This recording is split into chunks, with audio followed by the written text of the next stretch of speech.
So now here there's a scene at the rollout as the riders headed off for 21 stages in total. The first of those, a relative sprint, 130 kilometres up and down the seafront in Naples, with a couple of categorised climbs just to get the mountain competition underway. Lots of nervous riders on the start line will be muchly relieved that the Giro d'Italia of 2013 is underway. As I say, Sean Kelly is alongside me to survey the scene. It's beautiful weather in Naples, which has played host to the Giro d'Italia on several occasions in the past, but not since 50 years ago, 1963, the last time that Naples played host to the start of Giro d'Italia. And indeed the last stage, the last time a stage finish was in Naples was in 1996, when I think Mario Cipollini took the victory. It's fair to say that was a sprint finish on that occasion, and the likelihood is that we're going to have a big bunch gallop to conclude at the end of 130 kilometres today. Would that be a reasonable assumption, Sean? It looks like one for the Gallopers. Yes, I think that would be the script for the today's stage. And of course, when you look at the route of this year's race, not a lot of stages for sprinters, unfortunately, so they will be trying to, you know, avail of every opportunity, take the opportunity when it's there. And of course today for the sprinters, a chance of getting the pink jersey at the end of the stage, and they will be thinking of that also. So it's, you know, it's a double take for them. And you know, Mark Cavendish, I think of recent hasn't had, you know, a good run at the races. The Elly-Phant season started very well, so Omega Pharma Quickstep will be really up for it. And you can see here Cavendish is actually leading out already, so it's going to be a long sprint for him. But we can see, you know, very much at the front here. It'll be interesting to see what will happen as we, you know, roll out to the official start now. Will they really, you know, allow a breakaway to get away, or will it be controlled all day? That is the question. But dry conditions, 30 degrees, great conditions for racing, and I think everybody will be happy with that, because if you had wet conditions here, we all know the road can be very slippery, and I think riders, managers, everybody involved with the teams will be really happy that there's dry, nice conditions for racing. What are the nerves like at the start of 3 weeks of racing? It's a long journey, isn't it? It is, and of course, you know, before the start of a big race, they're there with 3 days already. As you said a moment ago, they had the team presentation. There's a lot of build-up to it, so, you know, the nerves start to build up slowly, and that is, you know, nice to get off and get the official start on with.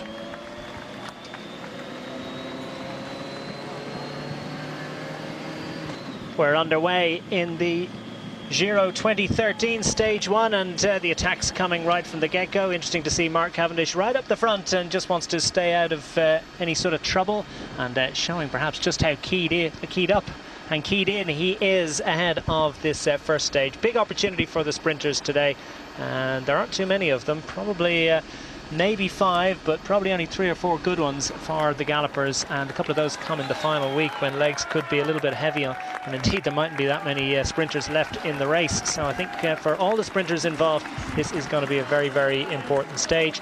It's a total of 130 kilometres. That's made up of 4 laps of a 16-kilometre circuit, including a climb that on the second and third times up, it's a 4th category ascent, and second and third times up they give mountains points for that, and then the lap is halved, and it's a total of 8 times 8 kilometres, each time coming across the finish line in Naples. So they'll get a pretty good idea of what exactly faces them as they wind down towards the final lap. Already it's lined out, the attacks coming hot and heavy right from the get-go.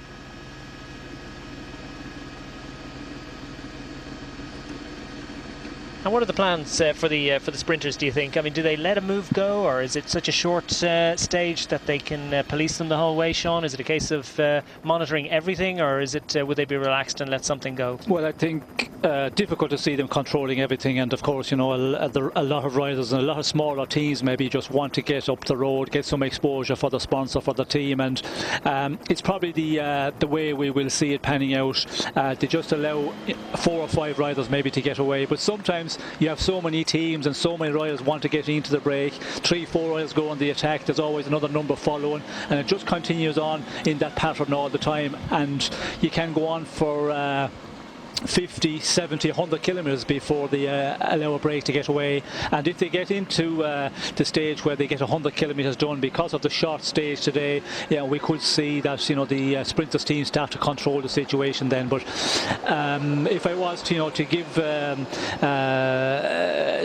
the script of the stage today, I think we will see 4 or 5 riders being left away. But again, there will be calculation. They will be seeing who is going away, and we can see the Omega Pharma Quick Step team of Mark Cavendish very much to the front there. I think they're going to, you know, take control of the situation and see who is allowed into the break, because you cannot allow riders who are really strong, powerful ones that are difficult to pull back in the end. So they will be making that calculation. They will, you know, allow certain riders, certain teams to go up the road, and other ones they will be, you know, very careful that they cannot allow those style of riders, because they can be difficult to pull back in the end. Yeah, and of course there's 4 jerseys up for grabs today, not just the leader's jersey at the conclusion, but also the mountains jersey is critical. And with those 2 fourth category ascents, it's an opportunity for one of the lesser lights, perhaps not a great climber, but somebody who could well stand on the podium at the conclusion of the first stage of the Giro d'Italia and pull on a classification jersey. So presumably just about everyone and every team is going to have several riders with serious ambitions of getting up the road. Yes, and it's always a situation, the smaller teams who cannot do something in the sprint today, for example, they have the opportunity to get up the road, get exposure first of all, and also, as you say, just you know, have a chance to get some of the jerseys, like the mountain jersey, for example. If you take that, and just for one day for a small team, it's huge exposure in one of the big national 3-week tours. If you can take a mountain jersey, get on the podium at the end of the stage, well, that's a huge plus for a small team. Quick reminder about the Twitter handle. You can send in a few comments, questions or queries or whatever to @DQ Sport. Don't think Sean is on Twitter yet, are you? No. You have to shake of the head. So yeah, no, it's @DQ Sport. If you have any questions to myself or Sean as groups start to emerge, numbers are starting to make themselves felt, and this is an indication of the sort of surface that the riders will see on the climb. The climb is on Via Francesco Petrarca, and it's the Pozzolipo Hill, an old village called Pozzolipo. The name is derived from the Greek, that can heal the pain. Well, we'll see how much pain is being healed as they hammer up the climb. It's about halfway around the lap. And in the group we see, of course, Franco Pelazzotti now with the Androni Giocattoli team. He surprised everyone by coming back and winning the Italian national championships last year. Somewhat controversial figure, but someone who's re-emerging in the peloton, and now with the national champions stripes of Italy. Someone here says, can't believe I've asked you if you're on Twitter. He says, I think you still use toe clips. You absolutely don't use toe clips, do you, Sean? No, certainly not toe clips. Big fan of the cleats. Is it? Which ones do you use? Look or Shimano? Speedplay. Speedplay? More better for the knees? Well, I think there's a lot of good clipless out there at the moment, and you know, I did take a long time to make the move over, but when you do that, well, then there's no going back to the binders, and you know, it's so much easier. But now when you talk to the riders who are coming through, the younger ones, you know, they don't even know what you're talking about if you mention toe clips. Well, someone just said, if Cavendish manages to take 4 stages, will he take the points jersey? Just lost out by a point last year to Rodriguez. That was pretty agonising for him, really. Looking to make it 3 points jerseys in 3 different national tours, and I think it's absolutely critical. First puncture of the Giro for 2013 goes to the Katusha team. It's relatively comfortable. Looked like Angel Arcos Vicioso, was it? Pretty straightforward change for them. Four stage wins for Cavendish. I mean, that's going to be a big ask for him. If he does it, will it be enough to win the points? I mean, this really is an old-style points competition. It's one that isn't just all about the Gallopers, is it? No, well, to win the points classification, of course, you have to get maximum points as much as possible. But if you win 4 stages, well, then you're certainly on the road to getting the points jersey. But again, when you look at this year's route for the Giro, there is so many mountain stages. You know, the all-rounders are going to mark up a lot of points, and that's going to be a difficult one. And of course, Mark Cavendish last year, who was very unlucky with crashes in the Tour of Italy. I think if he hadn't been tied up in those crashes, he would have taken the sprinters jersey all the way to the finish. So it was a difficult race for him. But again, it's possible that we could see him win, a number of stages here. But when you look at the stages that really are suitable to sprinters, there are not many there. So 3 stages, 4 stages would be a lot to see Cavendish getting in this Giro. Well, he said just the other day, it's not about the points jersey. He's not even looking at it. That would be a constant refrain from him, really. But I mean, he's all with the time trying to deflect a little bit of the attention away and maybe reduce the pressure on him. I think he's probably telling the truth, though. I think for that team, just getting a stage win or 2 might be enough, because they've had their troubles so far this year. Well, I think they started off real well, and we see in Qatar and those races it was really looking good for Omega Pharma Quick-Step and for Cavendish. He was winning quite frequently, and then it started to fall apart a bit, and in the sprints he wasn't getting the support, I think, that he was expecting. And of course for Omega Pharma Quick-Step as well, the classic campaign was a real disaster with Tom Bone and not getting into shape and having a lot of crashes. So they will be trying to get the most out of this one, win the stage today, get the pink jersey, and that would be a great start for them as we go. Welcome back to stage 1 of Giro d'Italia 2013. There's a group out front. They've managed to get just over half a minute on the peloton, which doesn't look to be too enthusiastic about chasing it. So it looks like we're set. The early break is getting itself organised, which is perhaps a little bit earlier than you might have expected. And it'll be interesting to see whether any of the other teams that aren't involved up front will decide to try and get involved. 35-second gap is looking a bit critical for 1 or 2 riders to try and jump across. We've got 149, that's Visconti of Movistar, and number 94 from the Euskaltel Euskadi squad is Ricardo Mestre, Portuguese rider. And those that difficult surface causing 1 or 2 problems. Early punctures for the Orica Green Edge team. Peter Weening of the Netherlands gets a wheel and gets underway. No stress for him. The peloton don't look too busy up front, and he'll be back on shortly. But yeah, a couple of punctures early. Bit of a surprise, really, when you start of a just shows that the surface really is a little bit difficult for them, and there's that road breaking up will cause problems a little bit later in the day. They've got to go around it on a total of 4 occasions at least. So tweets coming in hot and heavy, talking a lot about the mountains competition. I also got one asking whether Cadel Evans is a dark horse for Giro success. I mean, it's a bit of a surprise that he's even at the Giro. He's been all about the Tour all year, and then it looks like they've kind of shunted him over to the Giro. Would that be an accurate way of describing it? Yes, I think that's what the way exactly describe it. But he did talk there in the pre-interview of the race.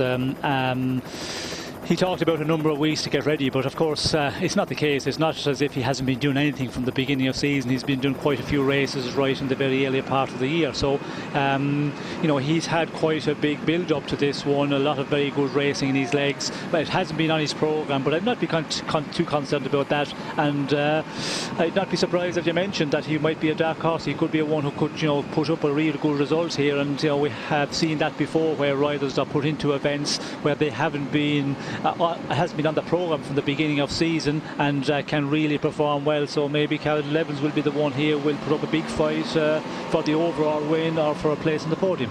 I suppose Contador is the one we think about a few years ago. They dragged him off a beach and cruised around Italy and made it very difficult for everyone on his way to success. Here's the front of the race. Not just 2 up front, but quite a few. And enough teams involved there that aren't going to be motivated to drag it back. Monafon. The AG2R has managed to infiltrate that group.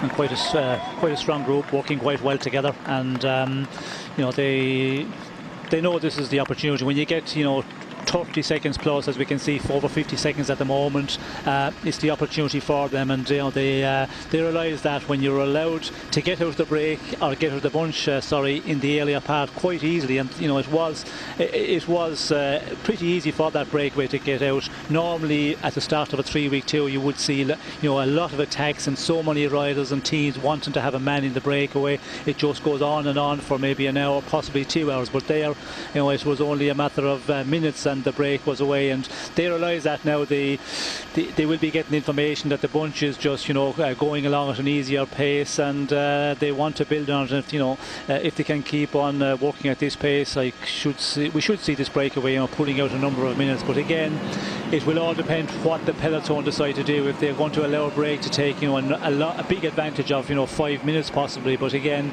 I think we will see some of the sprinters teams putting the lid on it when it gets maybe to 2 or 3 minutes, and just keep it at that, and it settles the race down, because when you have a breakaway, you know, the attacks are not coming out the front in the peloton, and that you know, makes the race a little bit more easy and not as nervous for everybody.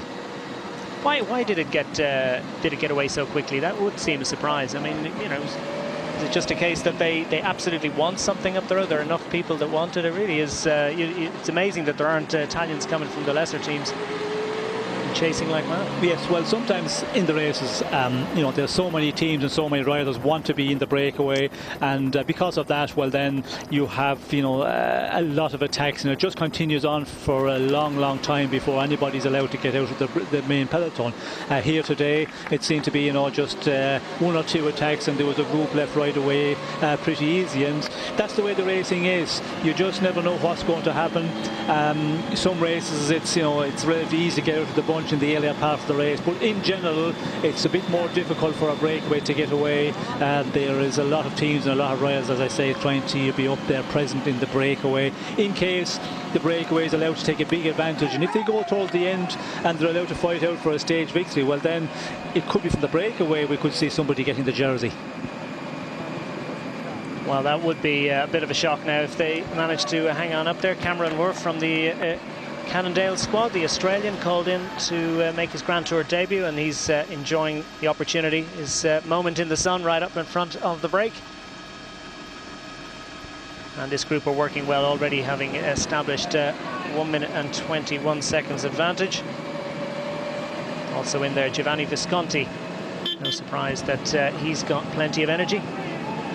These two riders working well together. A comfortable advantage. I wonder who's coming up from behind, and of course this also suits the leading contenders, the likes of Bradley Wiggins, Hajedal, Evans, etc., that things have calmed down a little bit in the bunch behind, because these are stages to be got through for them. Yes, and certainly the general classification riders would prefer a situation as we have at the moment on the road, allow a breakaway to get away, then the sprinters team start controlling and start riding on the front, and you know, keep a good pace on the front of the bunch to control the breakaway out front, and it's not as nervous at all then, where if you have a lot of action on the front of the bunch and nobody succeeding in getting out there in front and getting into a breakaway, well, then it's nervous all the time, and you know, that's always the risk. There's a lot of movement on the front of the bunch, the risk of crashes is much greater, and that's not what the general classification men want in the first stage of a 3-week tour. Well, looks like these 5 men are coming back up to the 2 up front, Visconti and Wharf, so it's going to be a group of 7 very shortly, and they'll be working well to try and stay out front. Let's talk a little bit about the leading contenders. It's been all about Wiggins in the English-speaking media, as up front the Amiga Pharma Quick Step team control things and get things worked out. It's going to be a long day for them, no doubt about it, but they'll be up for the battle because they know they've got a man that can give them the pink jersey at the conclusion of today's activities. In terms of pink jersey in Brescia in 3 weeks' time, I mean, is Wiggins, is this a Grand Tour too far from? Was the Tour de France a one-off, or can he repeat? That's the question. Well, I think he's certainly capable of repeating. Last year he had a magnificent season right from the beginning, and winning some very big races, and then taking the big one, the Tour de France, and the team, of course, Bradley Wiggins, the Sky team. That is the main ingredient as well, because they're such a strong team. When they get into a position to have to control a race, they can do it so well. And they've got some, great domestic riders in there, and it'll be the same situation this Giro. And I think Wiggins has been preparing quietly. When you look at Wiggins this year, it looks like he hasn't raced much at all, and when you count up the number of days, he still have got quite a number built up from the beginning of season. He's done a lot of specific training as well, in the mountains, because this Giro, he did say also in the interview there that the race, I think, is going to be decided more in the mountains and the time trial, where if you look at the Tour of France last year, the time trialing was very important. There was two very long time trials and flat time trials, and that's where Bradley Wiggins and the really good time trialers can take the advantage against the other men who are going for the overall classification. For Nibali, for example, that's where he is under pressure to limit his losses against the big time trial. So I think Wiggins is very much capable of winning this race, and the weather conditions will be important as well. I think if you get good weather conditions, that's what Bradley Wiggins like, because he's very, very lean, and if you get cold, wet conditions for a number of days, he would not like that, where Nibali is a one who can support it very well. And of course, Nibali, we've seen him in the earlier part of this year. He's so difficult to control. He will attack at any place at any time, and if you get the wet conditions to control him in the dangerous descents, that's where it can be difficult. But looking at the start list at the moment, it looks like the two big favourites, Bradley Wiggins and Visconti Nibali. And it is a classic battle between a climber and a tester, but you'd have to say that Nibali wasn't able to get away from Bradley Wiggins in the Tour de France this year. Different terrain though. The Dolomites are not the Alps, they're not the Pyrenees. No, they're not the same. But again, I think if you can do it in the Alps, you can also do it in the Dolomites if you've got the condition. And I think Bradley Wiggins, he's built up to this one. He hasn't raced maybe as competitive as he did last year on the earlier part, but I think the form is quite good at the moment, and I cannot see the mountains being the big problem for him. I think he should be able to get through the mountain stages, as we can see one of the riders here. Visconti gets it a little bit wrong there and just steps out. He sees the dog. There. Oh, did he just make an adjustment for the dog? Yes, I think the dog created a bit of panic when he see the dog just close to the barriers. He had to correct his line a little bit. Wow, that's incredible. And if you think someone would gather up that creature as quickly as possible, I mean... well, he wants a good view of the bikers coming through. He's got a perfect... He's going to have a very, very good view of about 200 cyclists very, very shortly. These five guys behind are still chasing the two up front. I mean, if you were Visconti and Wharf, would you have a little look behind and just say, well, we'll throttle it back for a few moments and get these guys back up? Yes, I think it would be the thing to do, because you can see there's quite a strong group coming up, and also you have to make the calculation that the advantage on the peloton is quite big at the moment. It's not as if there's only 15 or 20 seconds off the front of the peloton, so you could afford to knock it back and allow those riders to join up and get a bigger group working together. But they're still really pushing on here. The two out front are looking very, very strong, and the other ones are just having difficulty closing as the final 10 or 15 seconds. Of course, next time up the hill they have mountains points, so maybe they're thinking if we just hang on to the top of the hill, then we'll score some points, and then we're in the frame to climb on the podium at the conclusion of today's activities, and perhaps pull on a blue jersey. There's about 10 seconds between them, and getting on for 2 minutes to the peloton behind, so no doubt about it. But this is the early break, and these riders going well. Up front, Visconti and Wharf. No surprise, there's an Italian in the early move.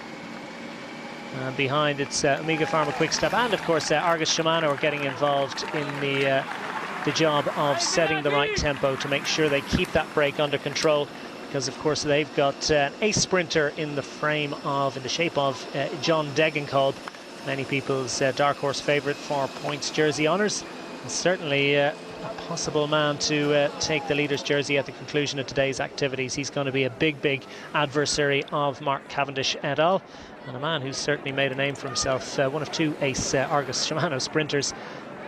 And one or two other riders in there amongst the sprinters. We could perhaps talk about the sprint favourites, this being a sprint stage. Cavendish, of course, is the man that all eyes are on. He's the preeminent sprinter in world cycling, but as I say, it hasn't been a perfect season for him so far. 7 victories, so it hasn't been a disastrous season, but a little bit of difficulty getting his sprint train running, and there's been, well, he was openly critical of the team, which is something that's very, very rare indeed for Mark Cavendish. He's almost, well, it's extraordinary how complimentary he is to his team. Certainly, whenever there's a success, it's the first thing he does is compliment his team. But at Shelter Price, they didn't get it right, and he was pretty quick to make the point that it wasn't the first time that they hadn't got it right.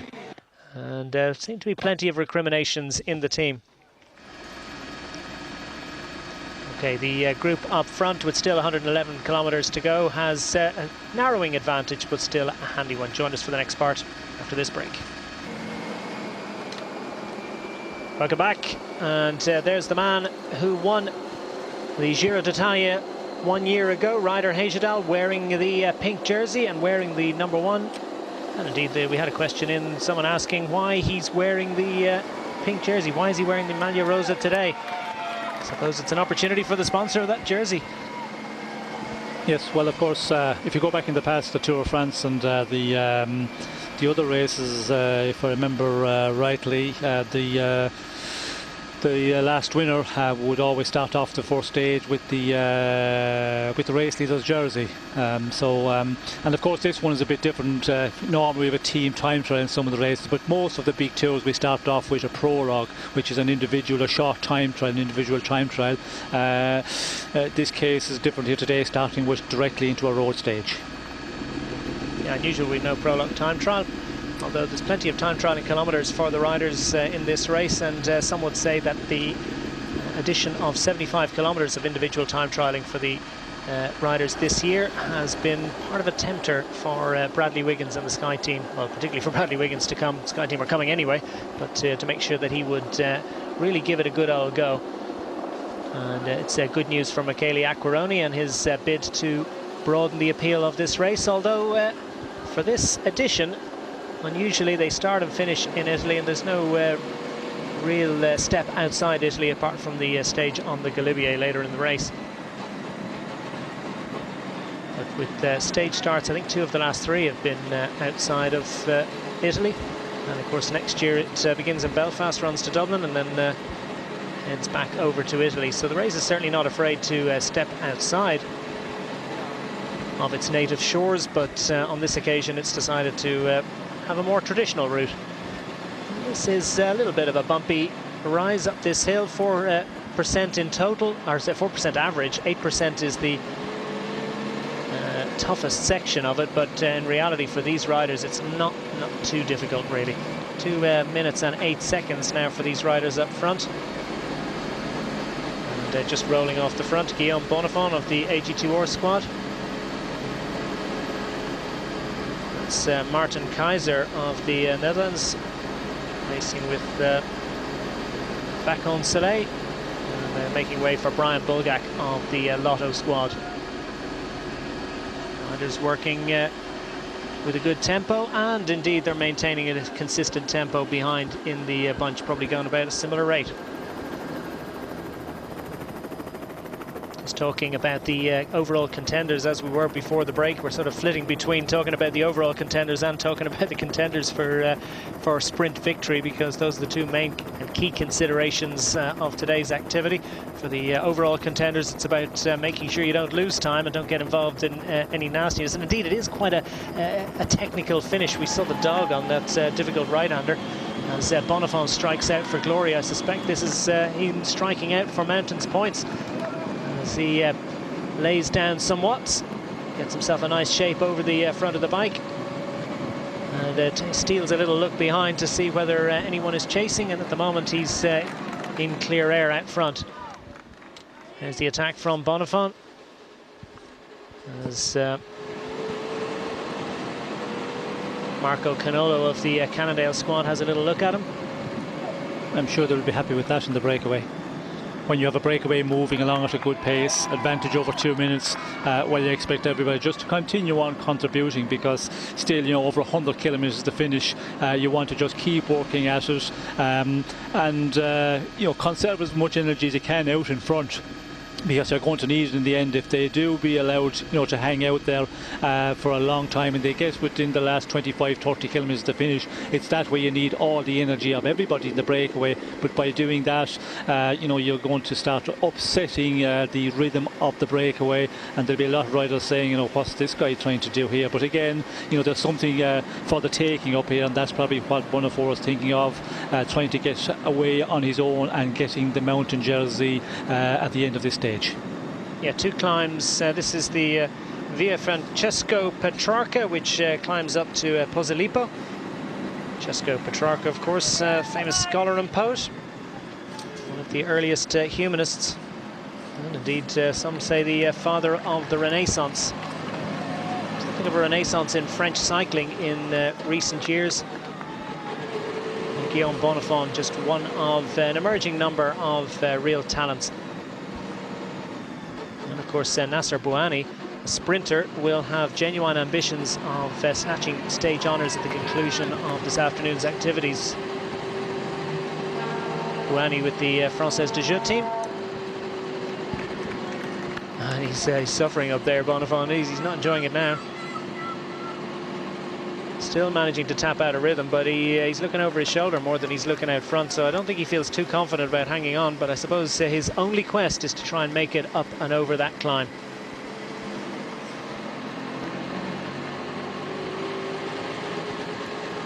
So Bonnefoy in the quest for the climber's jersey. Blue jersey for the leader of the climbing competition, white jersey for the leading underage rider. The leader of the race, of course, is the Maglia Rosa, and a red jersey for the leader on points. The jersey in evidence today, of course, is the Maglia Rosa being worn by rider Hejidal. Question in is Perito Rodriguez riding? No, he isn't. He's putting all his eggs in the Tour de France basket, perhaps also having a look at the Vuelta, but no sign of Rodriguez, who lost the Giro d'Italia last year by just 16 seconds. And given that there are 20 seconds of time bonuses on offer at the conclusion of each and every road stage, well, the time bonuses are certainly going to play a big part in the destination of the Giro d'Italia 2013, Sean. Yes, well, if there's time bonuses going for every stage, and that is something, you know, which we see in races. There is time bonuses on the flat stages, but the big mountain stages, they do not give them, where here we have time bonuses in all stages except for the time trial, so they are going to be important, and it will make the mountain top finishes maybe a bit more interesting, because some of the riders who are up there in the general classification, when they are going for a top 3 place on the stage, they will be thinking of getting some bonification as well, and that will maybe make the race more exciting in these mountain top finishes, or the shorter hilly top finishes. Well, it looks like he's just about going to make it. Bonnefoy inside the final 100 metres. No, there's a gallop behind him. Mestre is involved, so too is Visconti of the movie star squad, and he manages to sneak ahead and takes the top points ahead of, is that Bulgas, and of course Bonnefoy is somewhat disconsolate third place. He scored points, and if the next lap around there are more points on offer, so still an opportunity, but that's a bit disappointing for Bonnefoy. Used up quite a bit of energy. Meanwhile, the other riders in the break more concerned with tapping out a steady rhythm and maintaining the advantage over the peloton. Less concerned really with the battle for points amongst the mountain climbers. It's not really a mountain. I mean, they were hauling a big old gear going up that hill, weren't they? Yes, I think it's the surface as well. We could see it's quite bumpy there, and it has been quite a difficult surface. Small sections of cobbles, some newly resurfaced road, and it is difficult on the climb, because when it's very bumpy like that, although that little drag there was not severe, it's still starting to hurt, and because of Bonnefoy really pushing on, he paid the price in that final 500 metres of the climb. And it's a good thing that we've got dry conditions here today, because if you had wet conditions and with the streets we've been seeing there with the small section of cobbles, it would be very, very slippery and dangerous for the riders. So the dry conditions is making it quite a lot safer. And that was Wharf actually second across the line, I think, wasn't it, from the Cannondale team, just behind Visconti. as they pile down the other side.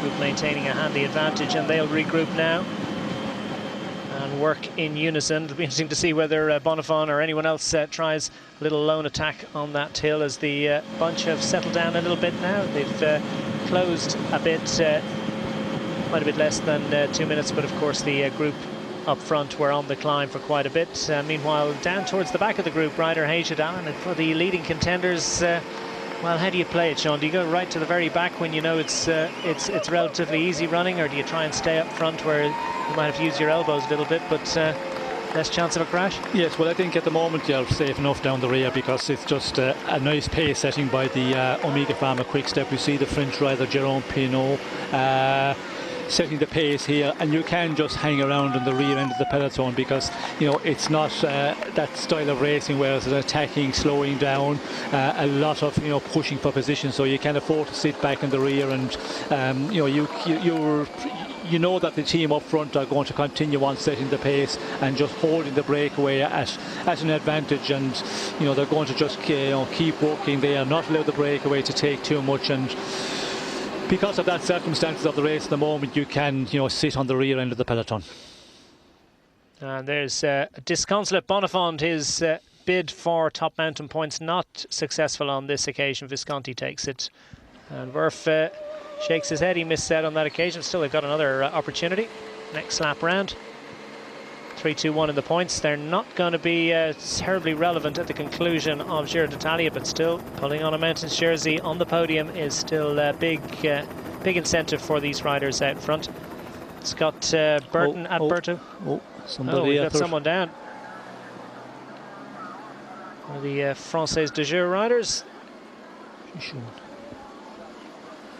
That's Laurent Pichon, who'd be, well, if they have a GC contender, it's probably Pichon. He's a good climber, but he's first to come to grief. First faller of the Giro d'Italia 2013. Let's get a sign of it. Wow, looks like he did it all on his own. Bike ended up on the left, he ended up on the right-hand side of the road. Touch of wheels, perhaps a little bit lack of concentration. Yes, it's difficult to see how he crashed there, because there's nothing, no street furniture at all. Down he went, and he's got a good bit of road rash here, and it's something that if you do lack of concentration, as you say, and the riders, they're so used to riding the big group of riders, they do start relaxing. When it settles down as it is at the moment, you can relax a bit too much and touch a wheel quite easily, and down you go, and it looks like that was the case there for him. He wasn't panicking too much about getting back into the group, was he? I mean, obviously quite confident that things aren't going too fast up front, and of course the cavalcade in a Grand Tour is absolutely enormous, so he should be able to work his way back up through the cars. But still, I mean, pro riders these days do seem quite relaxed about getting back on, don't they? Well, I think at the moment the situation is not difficult to get back. I think just the falling at this point, he was a little bit peed off at himself, having come down, and that's the way you feel if you go down and then you realise, like, I was just relaxing too much, not watching what was happening. Well, then you would feel in that way. Grumpy with himself, but relaxed enough as Omega Pharma quick step riders make sure that their leader is well looked after. Ilio Kesa, they'll need him a little bit later on. Okay, join us for the next part again after this short break. Very welcome back to stage one of the Giro d'Italia 2013. The peloton chases the group of 7 up front. The Argus Shimano and Omega Pharma Quick-Step team are sharing the duties of marshalling this group out front. Their advantage is sort of yo-yoing around about the 2-minute mark. The 7 riders up front have already contested the first mountain points of the Giro of this year, with Giovanni Visconti of the Movistar team taking the 3 points on offer. Cameron Wharf second across the line on that occasion for the Cannondale squad, and Bonifant of the AG2R squad with just a singleton point. They picked out Michele Scarponi, the leading Lamprey contender. Scarponi, former winner of this race. Can he repeat the feat? It's going to be a big ask for him with the likes of Bradley Wiggins, Ryder Hagedale, Vincenzo Nibali at all. What about Visconti? Is he or Scarponi a possible contender? Any of those? Well, I think he's always there to be reckoned with, and he's a great fighter. We've seen him in the past number of years. Of recent as well, he is riding quite good. Liège-Bastogne-Liège, he was there in the final, looked to be in good shape, and I think he is a rider who can support the 3 weeks, and the weather conditions as well. It doesn't seem to be bothering him. If he gets a little bit of bad conditions, he can survive through it. So I think he will be up there to win it. If Bradley Wiggins, Nibali are really in top shape, well then it's difficult to see him doing that. But again, you never know what way the race will develop. There could be rivalry between the bigger favourites, let's call him, and sometimes the riders can take advantage of that. How much of an indicator of form is Liège? It's the Climbers Classic. It is just one day, though. Well, I think if you're up there in the end of a 260-kilometre race, it proves that you're coming into good shape, and it's always a good pointer. And I think when you look at the final of that race as well, Hagedal, he was very impressive in Liège-Bastogne-Liège, going out on his own, being pulled back by a small group of riders, and then he was setting a very fast pace in the final. And when we're on doing the commentary on that one, I was wondering why he was pulling so much, but in the end, of course, we did see why, because Dan Martin seemed to be on a really good day, and I think it was team orders. They played it perfectly, and Hagedal did a great job for the Garmin team. It's maybe they should have brought Dan Martin to Italy to return the favour, but of course we'll see Dan Martin in the Tour de France in July. Meanwhile, the riders up front, Cameron Wharf for the Canadian, for the Cannondale team. Australian rider. Bonafon's up there as well for AG2, or Brian Bulgak of the Lotto team. Marco Canola of Bardiani, who's there for a while. Riccardo Mestre of Euskaltel. Giovanni Visconti, the aforementioned. Martin Kaiser is there too for Vacon Soleil.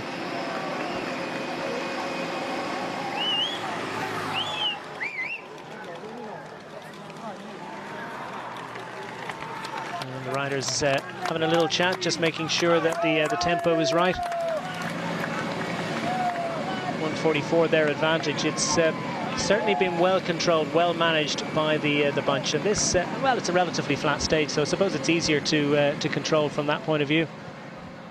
Yes, well, it's a pretty easy one to control, because the flat stage, it's easy to keep your men on the front from a team or a number of teams, and that's what we see is happening right from the beginning. They were allowed just to pull out that advantage, and I think Omega Pharma Quick Step, the tactic was just allow a group away to get away, then start making a pace on the front of the bunch, and it will just calm things down, and it will be a relatively easy stage for the sprinters team to control then, and that's what they want to do, just get it to a big bunch sprint here, and it's working pretty much as you would expect for a first stage when you have a 7-man group out front. 1:43 the advantage. Just a reminder that you can send your comments and questions into @DQ Sport on Twitter.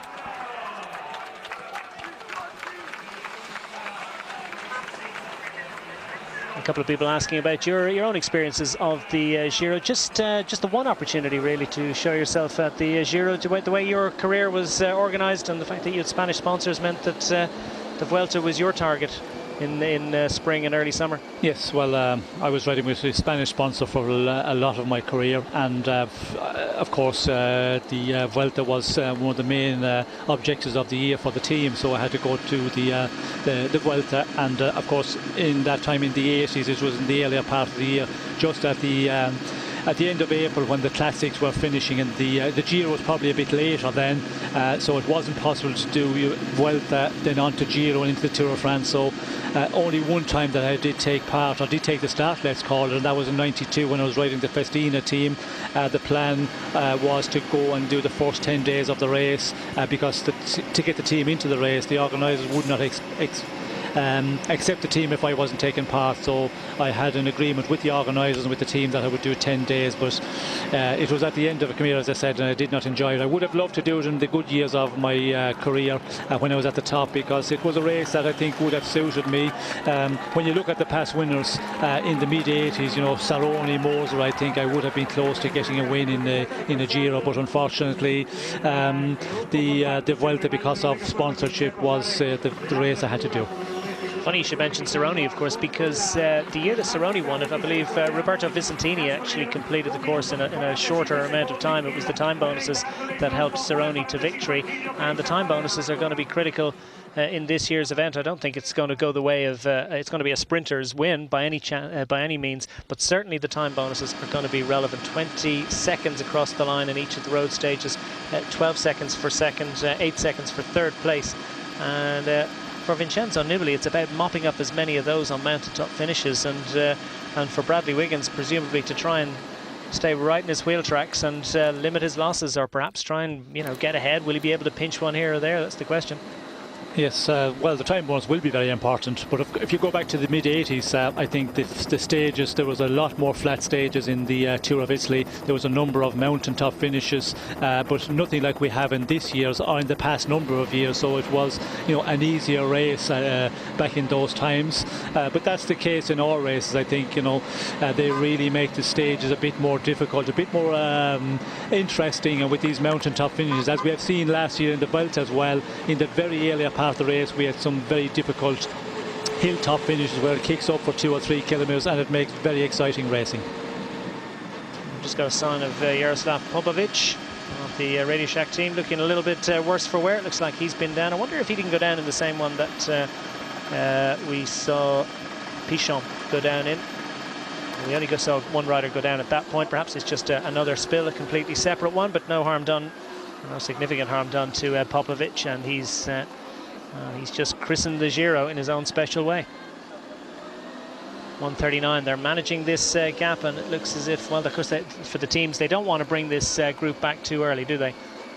No, I don't think that's the intention at all, to bring the break back, because then you're into a situation where the race, you know, it gets very active out front again, and you're into that attack, slow down, another attack in groups trying to get away. So they'll just leave that breakaway hang out there, and until in the final, you know, 20-25 kilometres, where the sprinters teams will make the calculation to pull it back at that point, and then continue on at a very high pace where nobody can get out of the main peloton. Like Popovic wasn't entirely happy with things. He was going back for a little bit of attention, whether medical or mechanical or otherwise. Meanwhile, Visconti at the back of this group, as the tempo goes up a little bit as they hit the lower slopes of this climb. And there is Visconti getting the magic bottle. What about the magic sponge, maybe? Popovic. Yeah, he's done a few miles at this stage. Very experienced old campaigner, and this isn't going to bother him too much. Well, it's not nice to come down on the first stage, because you know, you're going to feel a little bit for a number of days afterwards. If it's only just, you know, a normal slide off and you get a bit of road rash, you still feel it for a number of days, and it's certainly something you don't want in the first stage of a 3-week tour. But those things happen. That is bike racing, and you know, I think we all get those days where you crash in the earlier part of the race, and that's all part of bike racing. Cavendish looking relaxed, with practicing his gurning, I think, for the gallop for later on. And speaking of medical conditions, really, we should talk a little bit about Ivan Basso. On the eve of the race, well, a couple of days beforehand, had to pull out with very, very sore and very nasty and very sensitive medical condition. He had a saddle sore, which flared up. Well, he says it flared up overnight, the size of a golf ball on his perineum. The very idea of it makes you wince, but certainly You yourself, Sean, would know a little bit about that. Yes, when we can see on the front of the breakaway there's a bit of discussion going on with Bunna 4, of course. They seem to be in a discussion about, well, you're not going to attack again don't now. be doing that this time round. Yes, wait for the sprint and just fight out the sprint in the final couple of 100 metres. Don't start attacking 4 or 5 kilometres before the GPM. So that's not what they want out front. But yes, going back to Ivan Basso, of course, in the Tour of Romandie, he did not start on the final day. They said he had a bit of a cold, but I'm not sure if that was the situation. Maybe he had the problem where he had the saddle sore for a number of days. And of course in Romandie as well, the weather conditions were not good, and that's where you can get the problem and having to pull out. And of course I have real bad memories in the Tour of Spain after battling it for almost 3 weeks, with 3-4 days before the finish, when I was in a real good position to win the race outright.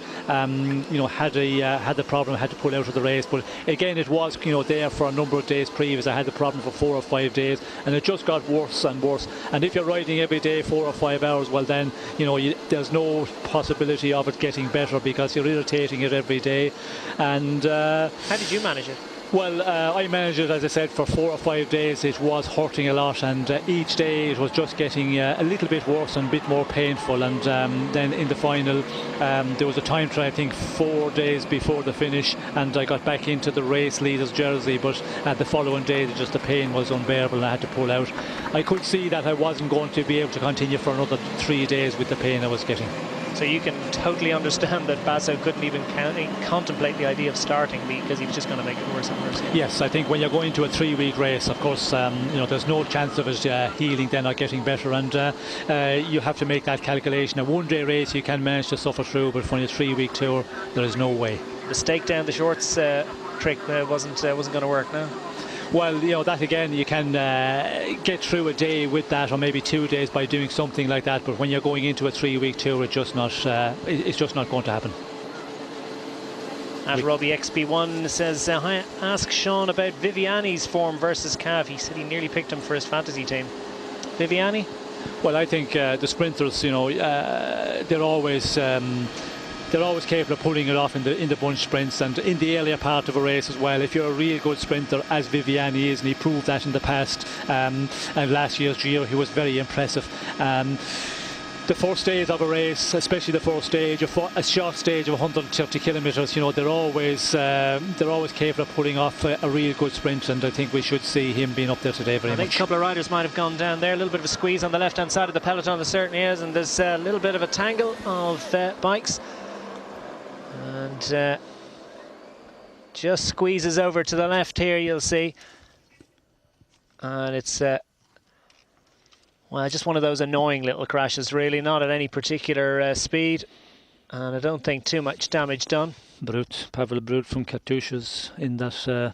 Rabatini too from Vinny Fantini. They'd a couple of their riders in that distinctive lurid yellow outfits that went down. Movistar also affected. Alex Dowsett. Oh yes, Alex Dowsett, of course, making his Grand Tour debut. And Dowsett has to get another bike. Alex Dowsett, the man that stepped away from the Sky Pro Cycling squad, made an interesting career decision to head off to Movistar, and has been given the opportunity to make his Grand Tour debut. Not exactly the ideal start, but to be honest, it was just one of those messy little tumbles. Not a big deal really for those riders. And up front, the peloton maintaining that difference between themselves and the group out front. It's just paired back about 10 seconds, but of course the leaders are on that climb. And at the scene around the Bay of Naples at the moment, as the riders are now within 90 kilometres of the finish of stage 1. Join us for the next part after this break. Welcome back. Just under 90 kilometres left, and the man up front as they crest the climb for the second time of asking for the mountains points is this time Guillaume Bonifant. They didn't want him to attack from the break, but he's managed to extricate himself and take the top points ahead of his breakaway companions, totaling 5. Is this Visconti, the man who took the oh no, it's the man from Vacances Soleil. easing across the top of the hill, and will Visconti roll across to take the points, because that would make a 3 and a 1 for Visconti. Yeah, 4 riders in this group, and then the 2 riders up front, so I think that's about right. So that would make Visconti third across the line, 4 points, and Bonifant also on 4 points, so interesting to see how they separate them for the mountains classification. And Kaiser it was that slid across the top of the hill in second position. We'll get confirmation of those mountains points, those the riders in camera as we saw them across the top, so have to believe that that's the mountains point. Visconti it was that took the first mountain points, of course, and Bonifant in third place. So if that's the case, there'd be 4 points each. We'll get full confirmation of that a little bit later as the riders wind their way up the hill in the peloton, just under 2 minutes behind the leaders up front.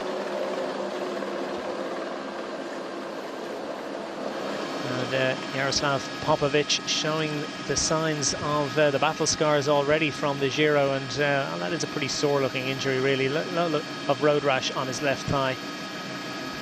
As meanwhile up front the Amiga Pharma Quick Step squad toil away in the sunshine, 30 degrees centigrade, sunshine baking down on the riders at the start. That's, I suppose it's the perfect weather really. Frederick Willems for Lotto Belisol also in evidence.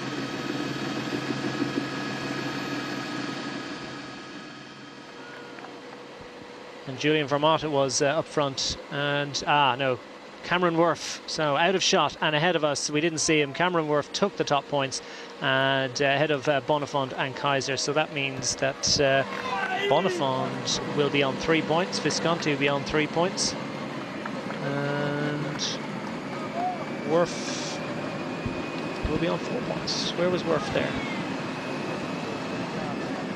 We'll be told very shortly. Up front, Cameron Wharf, the man from Australia.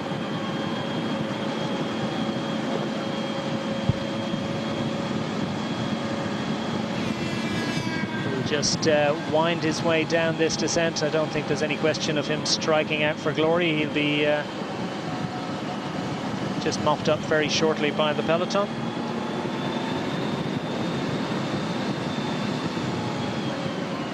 And a lot of questions in about whether Wigo can do the double, Giro and La Tour. And one question was, has he disrespected the Giro by even talking about a Giro Tour double at this early stage? I mean, he's a lot of racing to do in the Giro. To even be talking about the Tour seems disrespectful to the Giro. Well, I don't think it's disrespectful. You know, if he's going out to win the Giro first of all, and then talk about the Tour, and it's been done in the past, and I don't see any reason why it's not something can be done at the moment. It's been a highlight, a lot of talk about it during the week, where he is, come out now and he says he's going to concentrate on the Tour, where we remember, the end of last year after the Tour of France during the winter time, within Team Sky, it was Christopher Froome who was going to be leader, but Bradley Wiggins seems to be saying, well, I'm going to, have a go at the Tour, I'm concentrating on the Tour also. So there's, a lot of talk about that at the moment. It will be interesting to see. The question is, within Sky, is it something like a tactic? Because we did see Wiggins saying, well, he was going to concentrate on the Giro this year. That was the end of season last year, and a good way to get the journalists off your back, because if you're the another problem for Française de Joux. Certainly in the wars early on in the this first stage, that looks like a mechanical issue rather than another crash. Might have been a crash, because at one and the same time, Saxo Bank Tinkoff, and that's Rafael Maika. No panic, gets a wheel and off he goes. Polish rider with Saxo Bank Tinkoff gets away. We didn't see who the Française de Joux rider is. Fischer. Yeah. Murilo Antonio Fischer, the Brazilian, with Française de Joux. Yes. A big panic for him, and he gets away as Wharf out front is just waiting for his breakaway companions to rejoin him at the bottom of the hill. Looks like he's riding on. Don't quite know exactly what his advantage is at the moment. It's a steady tempo. He doesn't look like he's pushing that hard, but we're still out there at the moment. Yeah, so it was a bit confusing there. I was certainly confused for a moment when we did see Cameron Wharf coming through there. I wasn't sure, was he after being left out of the breakaway or had he gone out in front, because the way he's riding, it looked like that he was in difficulty and he had been left behind by the others. But you know, we can see with the mountain classification, he's actually out in front, and a big powerful rider, big gear. He looks like that he's not going very fast, but he has to be going, because to be out in front of the breakaway, you have to be moving along at a real fast pace.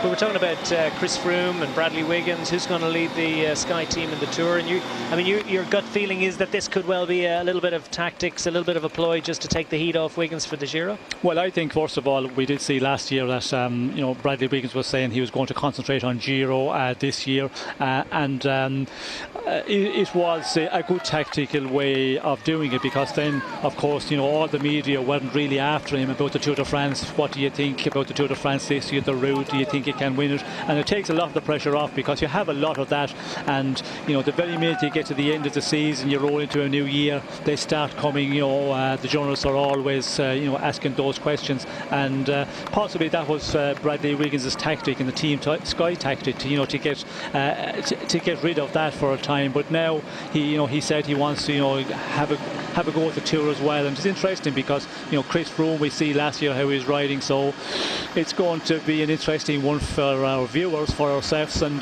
Team Sky. It's going to be very interesting what way they can you know, manage that with two potential winners within the team. But it's also, you know, a great asset to have, because if you can go into a Tour with two big favourites, two riders capable of winning it, well, then you can play both those of cards. And when you look at the potential winners of the Tour of France this year, well, you know, Contador, he is going to be the other, I think for me, he's going to be the other big contender. But if you have two capable of winners within a team, it certainly is, you know, a great advantage when you have two cars to play. Certainly, and if it is a tactical ploy, they certainly have Chris Froome on side on it, because he's issued his own private statement during the week to say, no, I'm going to be leading the Sky team for the Tour de France, and a little bit of a spat between his other half and Bradley Wiggins' wife on Twitter, and that seems to be extending. And it's a very unusual situation. It does hark back, I think, to battles between the likes of Coppi and Bertali in the 30s, or well, 1940, I guess, in this race, or perhaps Hinault and Fignon or Hinault and Le Mans, I should say, in 1986 with La Viclaire. I mean, that was perhaps the perfect example of having two team leaders and 2 into 1 really not going. Yes, I think that is the example of more recent, and we remember that Hinault did say that he was going to be at the service of Le Mans the following year, and then but the time came around and they got into the race, and the two of them were, you know, very much up there with in a position, in contention to win the race, and Hinault did give Greg LeMond a very difficult time. So will we see something of the same situation again repeated in this year's Tour? Did you ever have any difficulties with teammates? I mean, you tended to be the top dog in your teams from, I guess, the same times onwards?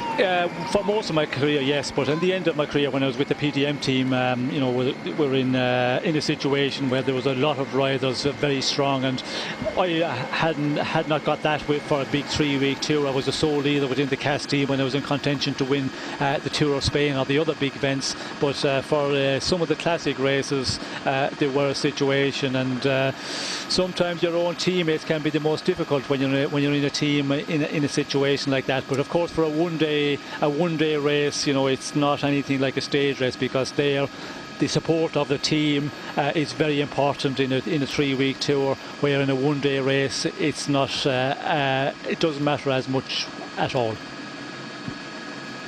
Well, it remains to be seen exactly how Sky played for the Tour de France. Absolutely no doubt about who the leader of the Sky Pro Cycling squad is for Giro d'Italia of 2013. It is Bradley Wiggins, and he'll be the man that they'll all be working for. Starting today, perhaps. They might feel that they want to go up front and tidy things up in the last 10 kilometres if the break is back. perhaps they might show themselves, or will it be a case of just keeping their powder as dry as possible ahead of tomorrow's team time trial? No, I would not be surprised if we see Team Sky on the front of affairs at the end of the race, because you have to keep your leader up front. There will be a lot of movement in the first days. Everybody feels good, and there's a lot of the riders who feel they can maybe win in a sprint, who are pretty good in the sprint, but not really in the top sprinter bracket. And because of that, there is always the danger, and you have to stay up front in the earlier stages. So I think the general classification meant we will see their team working for them and trying to keep them as close as possible in the front end of affairs in the final 25 kilometres. Cameron Wharf still out front now, just coming up to the 50-mile mark. 80 kilometres left and 2 minutes and 10 seconds for the young Australian, who's enjoying his day in the sunshine. And is tapping out a very steady rhythm. Looks very, very comfortable and controlled on the bike. As you say, it looked as if he was just taking it easy, but I can tell you what he's doing at the moment is very, very effective indeed. All of the effort from his body is going into the pedals, and it's him that solos across the line as he just comes inside 80 kilometres to go in today's stage.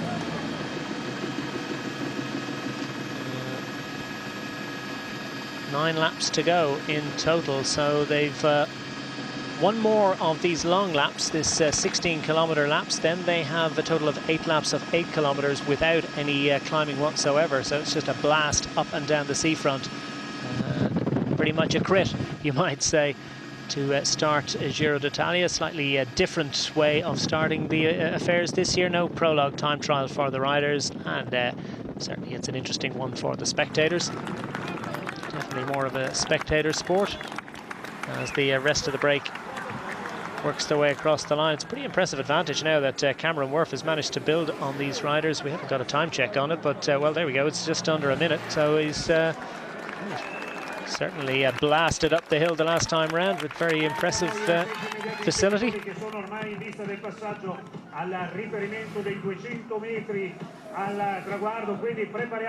his advantage over the Peloton is 2:11, so that would suggest that these riders are now vulnerable to the Peloton catching them, and perhaps it's a little bit earlier than the Peloton would like to catch them, so it'll be interesting to see whether there's a little bit of a throttle back very soon.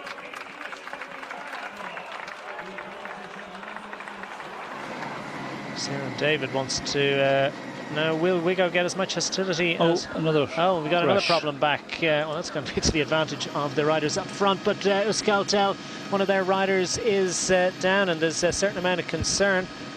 It's not Sanchez, is it? No, it's Ayala we saw, who was showing the concern for his teammate, but that's Urtasun. Oh, it's Pablo Urtasun. Or was it, yeah, Pablo Perez Urtasun, the won a stage in the Tour of Britain last year. Worked it well with Samuel Sanchez on that occasion, but clearly he's quite sore. Zandio from Sky also involved in the crash, but he seems to be just back there. But Urtasun seems to be the one who is falling quite heavily. The bunch is split a little bit as riders got caught behind. Clearly the bunch is pedaling on at decent pace, and these are worrying times for Pablo Urtasun, because, well, they've managed to get him on his feet, but one wonders just how enthusiastic he feels about jumping on his bike right now. And what a disappointment it would be for him as he plans to head out for 3 weeks of racing around Italy, and in stage 1 to come to grief like this.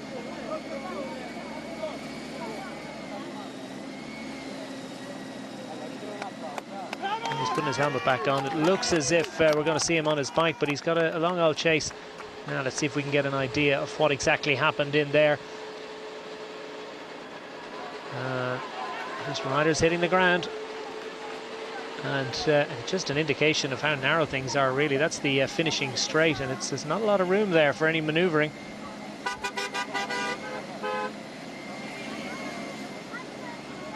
Well, Urtasun's going to be chasing on his own, I think, for a while. Yes, and we can see his team leader there, his team director, Gonzalez. But it looked like that he was in trouble when he was lying on the road there for a moment, but he's back on his bike and is looking okay at the moment. Oh, it's great to see, and it looks as if he's able to work it. He's Not the last to get on his bike either. That looked like Pietropoli, Daniele Pietropoli of the Lampre squad, who takes the bike. Not too much damage on his left side, so I wonder, was he not just held up and had some sort of mechanical difficulty, a bit of a delay getting to him. And the Columbia team car picks him up and will marshal him back towards the cavalcade. Meanwhile, that's pretty good news for our man Wharf up front. Okay, and after that little bit of excitement, the bunch get themselves organised, and they'll plan to chase these riders. Join us for the rest after these. Welcome back to the first stage of Giro d'Italia 2013. The leader, Cameron Wharf, has an advantage of just over 2 minutes on the Peloton, which has split in recent times thanks to that little crash that happened on the start-finish straight with 9 laps remaining. And up front, a steady tempo being tapped out by the Omega Pharma Quick-Step squad, aided by the Argus Shimano team. They'll be aided all the way to the last few kilometres, and then they'll do battle in a big way to see can they deliver either Mark Cavendish for the Omega Pharma team or the John Degenkolb of the Argus Shimano team. And look at this, it looks as if the rest of the break is being mopped up. So what a superb job being done by Cameron Wharf. Let's give a shout out to him, 29 years of age, from Australia. And he's been Cannondale rider. This is his first season with them. He was with Champion Systems last season. A couple of years with Liquigas, so he's not that new to this team. And also with Androni Giocattoli. So he's well used to the Italian way. Been a pro since 2008. Top success so far is second on GC Tour of Qinghai Lake in China. So this is a different stage altogether. And he's doing a pretty strong job at the moment out front, still with that advantage over the Peloton. Peloton, as I say, split as a result of that crash. Pablo Urtazan on the floor chasing. Was on the floor, is now chasing. We get a side at the back of the Peloton where it's not too difficult at the moment, but still it's a pretty impressive pace, I can tell you. It's not as easy as you might imagine in there.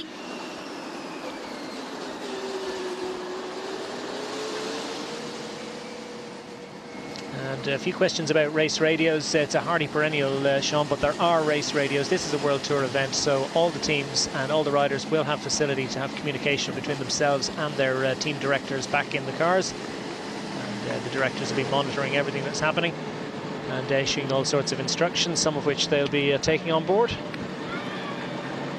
And pretty much everyone has a view on it. I've always had a strong view that race radios do affect the tactics and the way it's played, and do make the racing a lot less interesting. And if it was possible to get rid of them, I certainly would be one that thinks that the racing would be all the better for it. Some people say, of course, that while the race director or the team directors are able to warn their riders about all sorts of road furniture and hazards that might be coming up ahead of them, I'm sure they could probably do that from the race director's car into the rider's ear without giving them all sorts of other information and instructions as well. That's just my view.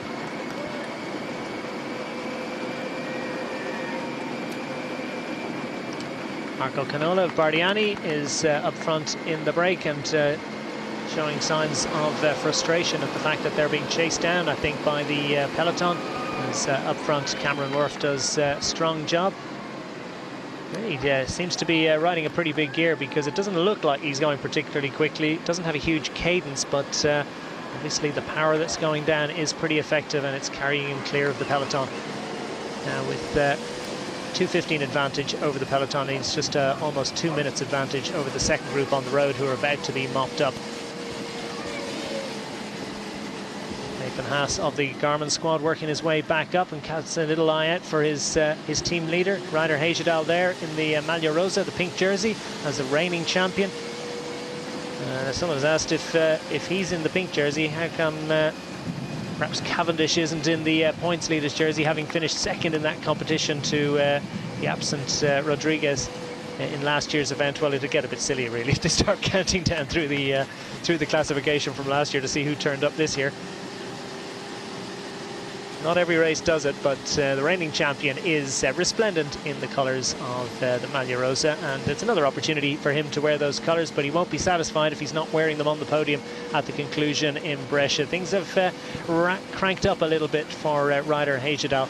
Surprised everyone with his ability to last the course last year, but it was very much a plan. He had planned through it for it all winter.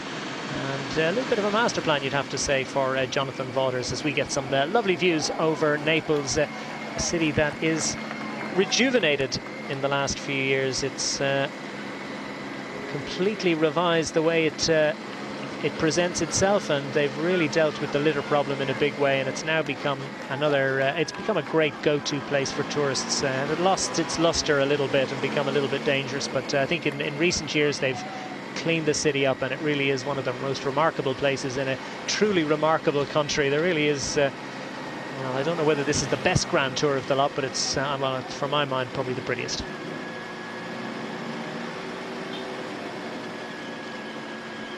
Visconti's done a pretty good job. Might be a little bit disappointed that he's heading back to the Peloton as early as 73 kilometres to go, though. Yes, I think we can see there that they have lost a little bit of the momentum up in the breakaway. Rider Hejadal here, we can see that he's putting up his handles, but maybe for that bottle we could see sliding across the road, but they seem to be staying with him for quite a while. I was wondering, had he a mechanical, had he a flat tyre and just waiting for the car to come up, but it doesn't look like it's the case. It looked like that bottle went sliding across the road, or either dropping it.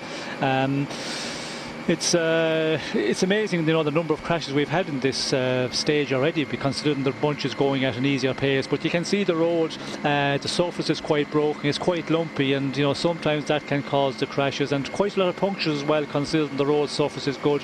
Thank God that it hasn't been raining, because there it would be a really difficult one, because there'd be a lot of grit washed onto the road and we'd have a lot more punctures. And as we can see here, the breakaway is going to be pulled back very easy, but I think the intermediate sprint, which is, you know, at 24 kilometres to the finish, that's what is happening at the moment. I think Omega Pharma Quickstep are really keeping control on the breakaway, not allowing it to get away at all, and the breakaway guys realise that, you know, they're not going to be allowed that advantage that they would hope to get, and they have really knocked it off, and for that reason they've been pulled back in very, very early. But I think the intermediate sprint with the time bonification, that's the reason that the front of the bunch, Omega Pharma Quickstep, are keeping the pace very high and not allowing the break to have any advantage whatsoever. So it's all up for the 6 of the 7 riders up front. Guillaume Bonifond worked manfully hard to see could he get himself into the mountain jersey. Cameron Wharf, of course, is out front for Cannondale. He's still up front. Brian Bulgak for the Lotto squad. Marco Canola, Bardiani, Riccardo Mestra of Euskaltel, Giovanni Visconti, who kicked it all off for Movistar, and Martin Kaiser of Vacon Soleil have been welcomed back into the embrace of the peloton. Taylor Phinney, of course, who took the leader's jersey after the first stage last year and battled his way through the Giro, and his the way that he has related the pain and suffering that he went through to get to the finish last year, well, it's inspirational stuff. And Taylor Phinney, he's a big man, he's a wonderful time trialer. Surely he'll be a factor for stage success in stage 8, which is the first big rendezvous, first individual time trial. That's a big stage for the likes of Bradley Wiggins and the leading overall contenders, but also too indeed for Taylor Phinney, who surely, as man who finished second in the World Championship time trial last year, will be a contender on that occasion. Meanwhile, up front, Cameron Wharf continues to do a great job up front, just under 2 minutes advantage, and he's going to carry that for a good while longer, you would imagine, because he does look very comfortable indeed. Big results so far this season. He's done quite a few stage races, kicked off with the Santos Tour Down Under, his local stage race. He's done Catalunya, Trentino and Romandy, very much in the service of his team leader, as riders at the back of the peloton have a little bit more space to maneuver. And of course, some riders are working their way back up towards the front, and some riders are going backwards. Robbie Hunter from South Africa.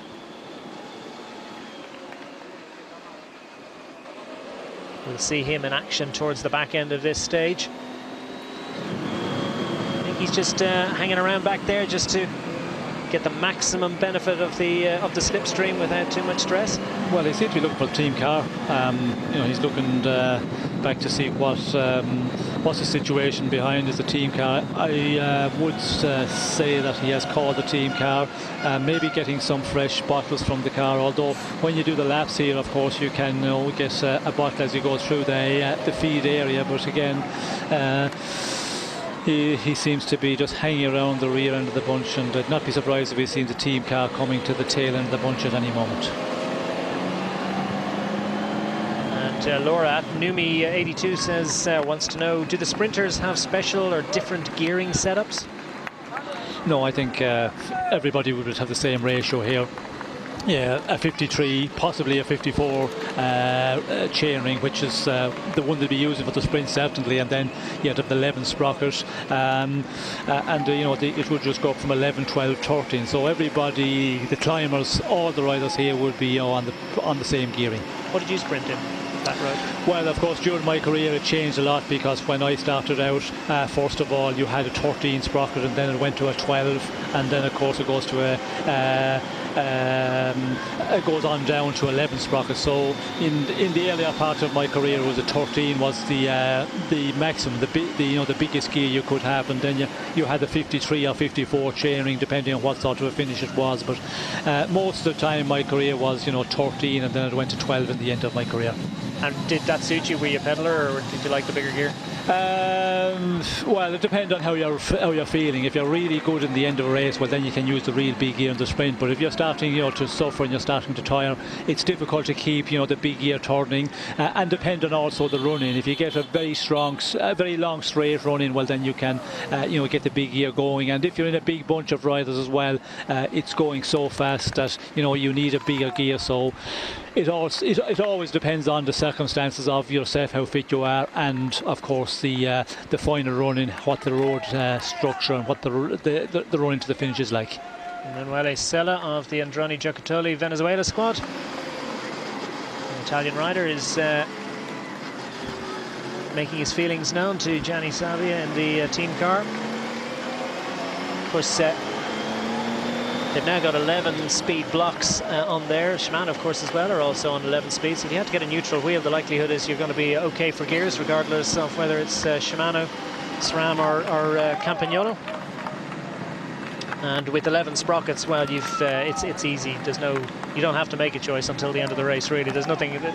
It's handy. It makes it easier in terms of gear selection, doesn't it? Yes. Well, I don't think now the neutral service cars, they have a selection, and some of them are compatible with each other. Other ones, well, they have that covered as well. If you have to get a wheel from the neutral wagon, if you're out the neutral car, if you're out in front, well, you have that backup. But most of the time, when there's a breakaway in a stage race like this one here, you have two cars, and when there's a breakaway, gets out in front, and it gets over the minute. Well, the second team car is allowed to come up and for the breakaway. It's only in a situation where the peloton break into many groups. That's where you need the neutral cars, and they go into groups in between the team cars. So it's rarely a problem when you have a mechanical flat. Well, they have the gear ratio. Certainly they have that, and they also have the equipment or the brand of equipment they're using.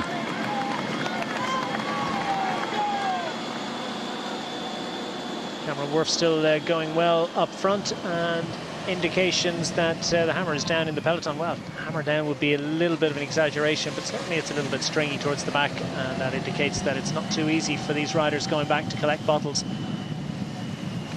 It's Lars Bach, who is on bottle duty for the Lotto Belisol squad.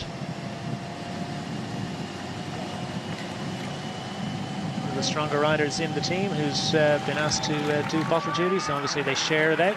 Did you ever do much of that yourself in the early days of your career? Well, did a bit of it, and you know, not only in the earlier days, in some of the races when you're not concentrating to do something in the general classification, you know, you do that on occasions, and but when you're a leader of a team, you don't, you know, do it as the domestiques would be doing it. You know, they are the guys who are employed in the team to ride in the front, also to go and get the fresh bottles, the fresh drinks. But you've got to do it, I think, you know, for the camaraderie in the team. You've got to do that on occasions, and it's always nice to do when you're not in contention, or when you're in a race you're not really targeting big time. Martinez from Venezuela, one of two Venezuelan riders riding with Androni Giocattoli. They have, of course, they have sponsorship from Venezuela and very much seen as the Venezuelan development squad, but most of their team riders are, of course, Italian. They've got a Colombian in the form of Miguel Angel Rubiano Chavez. And also, as well as Martinez Gil, they have Jackson Rodriguez from Venezuela in their lineup today, as the Omega Pharma Quick Step squad continue to do their work up front. Interesting that it's only really Argos that are helping out now. We see Stana showing at the front. That'd be more probably about looking after Nibali. They've no Gallopers. They're all about GC. Yes, I think, as we mentioned just some moments ago, that the teams with the general classification men, they will start, you know, appearing as we get closer to the finish. And we can see the average there, 41.9 average up to this moment for this stage. Quite a fast pace. And it is starting to hurt a bit. Some of the riders, you know, we can see there on the rear are having a little bit of difficulty. Yeah, one of the Bardiani riders. He's just making sure that he's properly organised. It's Sonny Colbrelli of the Bardiani Valvole CSF squad. One of two teams in this race that have all the lineup from one nation, and this is the all-Italian squad, Bardiani. And he's on his way without any difficulty. Is up front Cameron Wharf with 2 minutes advantage over the peloton. 64 kilometres to go. Welcome back. Still just under 2 minutes advantage for our leader up front. Lone leader it is now. That's Cameron Wharf of the Cannondale squad, the young Australian. Well, now he's 29 years of age, but doing a fine job up front. Peloton are lined out, going at a pretty good clip. It's over 41 kilometres an hour average speed for this stage. So we're just at pretty much the halfway point. And we've had a few incidents of note, few crashes in there, but it's been relatively straightforward for the peloton. Apart from that, the early break established itself quite quickly. 7 riders up front: Bonifond, Bulgak, Canola, Mestre, Visconti and Kaiser. And after the second King of the Hills points, it was Cameron Wharf that went out front, took those points, and has maintained his advantage of just under 2 minutes, around about the 2 minute mark over the peloton, while his breakaway companions have been mopped up by the combined forces of Omega Pharma Quickstep and Argus Shimano up front, who are tapping out the rhythm. As Wharf's doing a great job now. We're down to the short laps, 8 times 8 kilometres. We've done the 4 times 16. So now there's no hills involved. It's all about a flat run up and down the seafront. A very, very pleasant vista for the riders. Not that they're looking at the view left or right, but it's pretty much a criterium now for these riders. It's a pretty big bunch for a crit, though. And just to clear up the, or at least to get a little bit closer to clearing up the situation with the King of the Mountains, 3 riders as we understand, and thanks very much to Ardiles Subidas, who's helped us a little bit with this. There's 3 riders up front. Wharf have scored 3 points for the King of the Mountains competition. Wharf, Visconti and Bonifond. All of 3 points. Bonifond didn't lead over either of the 2 summits, so he's not going to wear the blue jersey at the conclusion of today's activities. So it's between Wharf and Visconti, who each took a hill. And the question is, which one of them is going to get it? Sean, what do you? How will they separate them? Well, of course, you have to go down through the regulations, and the regulation, if you're in a stage race where you have a number of days already done, and there's riders are equal in the GPM classement, the mountain classification, well then you look at the general classification, and the best one in general classification is normally giving that jersey. But of course today we don't have a general classification because it's stage 1, so I think it will go down to the best place on the stage, the better finisher at the end of today's stage should get the jersey, although there is different regulations. Tour of France regulations as well, they have some different regulations to the other races. Sometimes it's the one who is the best place on the final classification point, so that will be the second time up the climb today, but I think it will be down to the better place at the end of the stage. He will be given the mountain classification jersey at the end of the day. So they're going to follow each other around the bunch till the end and then have a gallop? They definitely will, because as we mentioned earlier on, to get a jersey, get on the podium, and for tomorrow's stage they will have the jersey, because with the team time trial tomorrow we don't have any mountain classification. There's the venue for the aforementioned team time trial. They go over to the island of Ischia. They have a 17-kilometre thrash around there. It's hilly, it's technical, it's going to be complicated. It's relatively short, but it's definitely an important stage for the overall contenders. There must be a lot of flaps there, because it looks a very small island from the view we've got here. Yeah. Well, I think it was the slightly further island. It's not that big. It's a short time trial, but they don't actually use the whole of it. They go. They start at one point and go around the island, but not the whole way around by any means. And it is a very technical time trial. It's turning all the time, and that is really difficult, and also very nervous for the riders, because if you're the leading rider going into a corner, make the calculation how fast you can get around that corner. If you overcook it and down you go, you can take out 2 or 3 riders, and that's always in the back of your mind. Also to perform well, because everybody is expected to really put in a big performance, especially if you have a general classification contender in the team. So the team time trial is very, very nervous. It's much more nervous than individual time trials, because the guys in the team who are not fighting for anything in the general classification, you go out and do your time trial. If you're on a good day, you give it your 100% and you put in a pretty good time if you're a good time trials. But if you're not on a good day, no problems. But for tomorrow, everybody will be really pushed, and from my experience of past, everybody is really uptight before the time trial, the team time trials. Yeah, and you've got riders of different ability as well, and when you've got different terrains, it's how you place your riders, where you put them in the line, and when you decide to use them in the time trial, or is it just up and over and it's a big crazy thrash? Well, it's always depending on what sort of a route it is. If it's a pan flat dead straight circuit, well then it makes it very easy for everybody. But when you have a technical one like you have tomorrow, where you're cornering all the time, and some riders can corner so fast, very confident, other ones are not as good, and they always have knocked the pace off a bit, and that makes it very difficult, because if you're a rider who's not comfortable at going at a real fast pace, well then you're going to be in difficulty.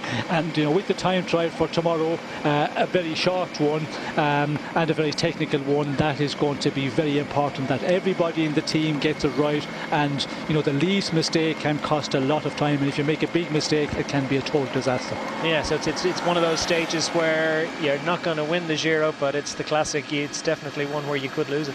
Well, imagine if you have a rider who is capable of winning the Tour of Italy, and you make the mistake and you take him out. Well, then it's something you're going to live with for a lot of time, a lot of in this Giro and further afterwards. So you're always concerned about that you get they get your calculation right, especially when you're leading that group on a little descent or going into a quite technical corner. That's what makes it very nervous times for everybody. Speaking of nervousness, Bradley Wiggins and Ryder Hagendale keeping each other company, as they're likely to do for the next 3 weeks, and as far forward as possible in the peloton. Probably they're well aware of the few little crashes that have happened already, and their mind will be on avoiding those at all costs. And another man who's done the other way of avoiding a crash, of course, is to go out front on your own, away from everyone else. And the dog is away from the corner. Yeah, well, at last, yeah. Do not bring a dog to a bicycle race. That's the rules. If you do, tie him up. Yeah. I mean, it may have been a stray dog. It may have been just a dog roaming the streets, but obviously they've gathered him up somehow, or maybe he just wasn't that interested in the bike racing today. He's gone off somewhere else. Peter Hejidal, of course, has plenty of Garmin riders about him, keeping him company and not doing anything rash or silly. Likewise, Bradley Wiggins has the Sky team massed around him. What do you think of the Sky lineup for Wiggins? Is he has he got the absolute A team here at the Giro? Do you think it's all about him? Well, I think he is a very strong team. When you look at the lineup, I think, you know, for the flat stages, they have got riders who are capable of, you know, setting a pace there and riding for a long number of kilometres on the front. And then they've got the riders who can look after them in the mountains, and that is going to be important, because, you know, you look at, you know, Iran, Zandio, very, very good climbers in their own right, and I think they've got the team. Certainly, if they get into a situation where they're in line, you know, to win the race outright, I don't think the team will be a problem. But again, you have to get through the first number of days, and we've seen it already today. There have been quite a few spills in the earlier part of the stage already, and that's something you're concerned about. That, you know, you could lose a very important rider in the first number of days of the race, and, you know, that weakens the team quite a lot. But on paper at the moment, Sky are certainly, you know, in the top number of teams there. With domestique wise, I think they're well covered. Andrew Stewart wants to know what Sean thinks of the new Aero Road helmets. So they're not poorly vented for the heat?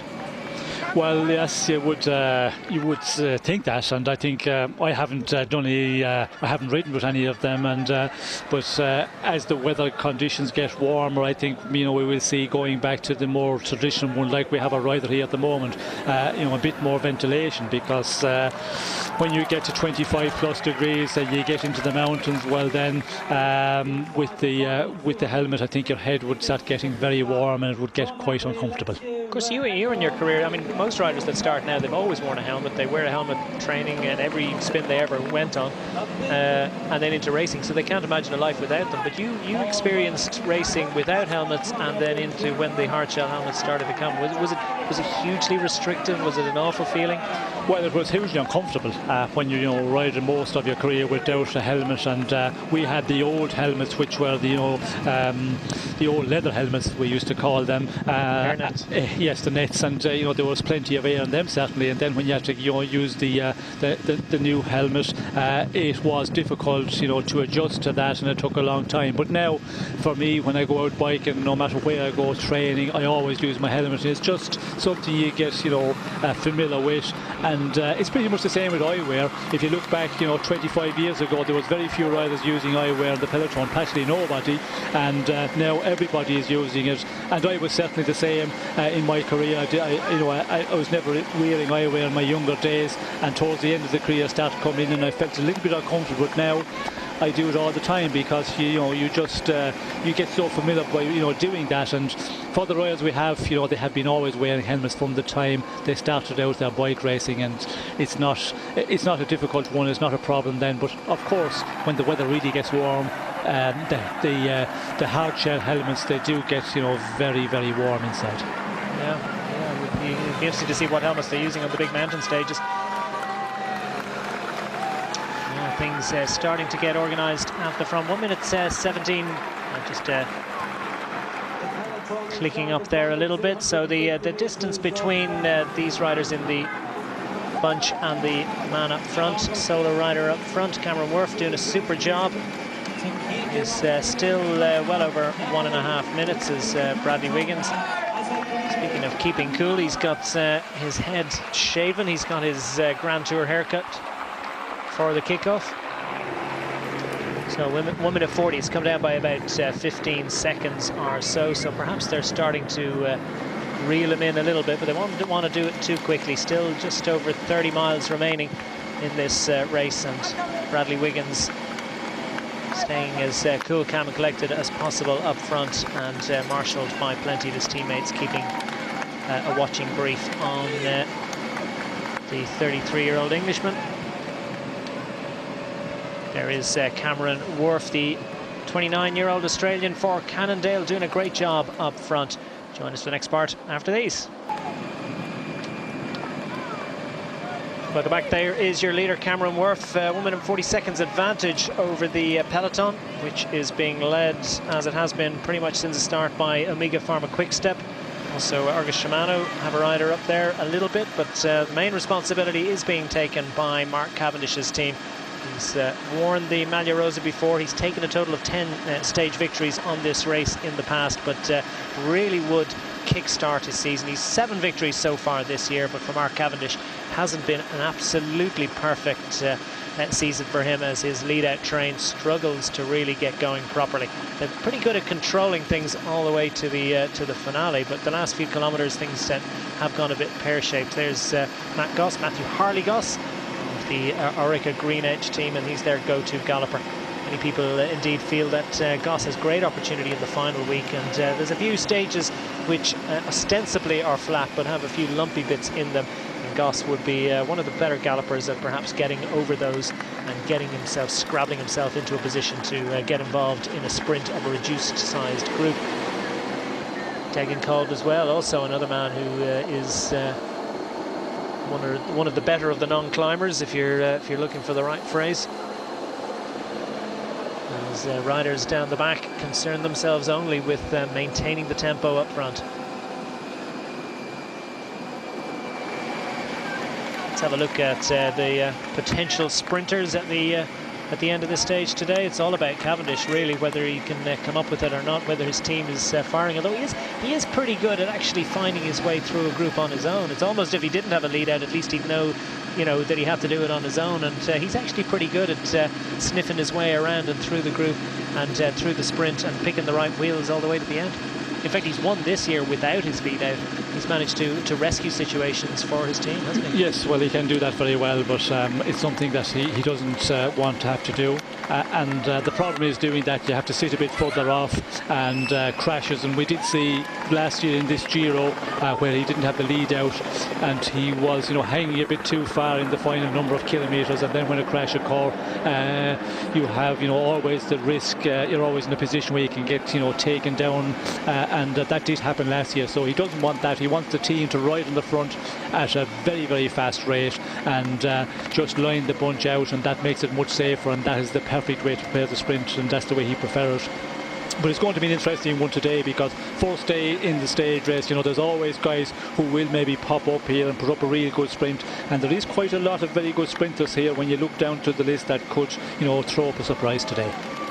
And obviously, funny enough, you mentioned the potential for crash, and we did get a question in on Twitter. At DQ Sport is the handle there if you have any comments or questions. Roberto Ferrari, is he involved? He certainly is. He's moved across from Androni this year to the Lamprey squad, and he'll be their go-to guy. And Roberto Ferrari was the villain of the piece last year. Of course, he gave Cavendish a right hook that I think Mike Tyson would have been proud of, and wasn't too apologetic afterwards. And I think he did actually go to Cavendish a little while afterwards, but Ferrari says that he attempted to apologise, but Cavendish hasn't really accepted it. And now look at this, Visconti, who's in the break for such a long time, is now he's on bottle duty, so clearly none the worse for that experience, and still well able to give a dig out for the team on this very hot day to start the Giro d'Italia. But Roberto Ferrari is absolutely involved and will be one of the leading contenders, you would imagine, towards the back end of this stage, wearing the colours of Lamprey.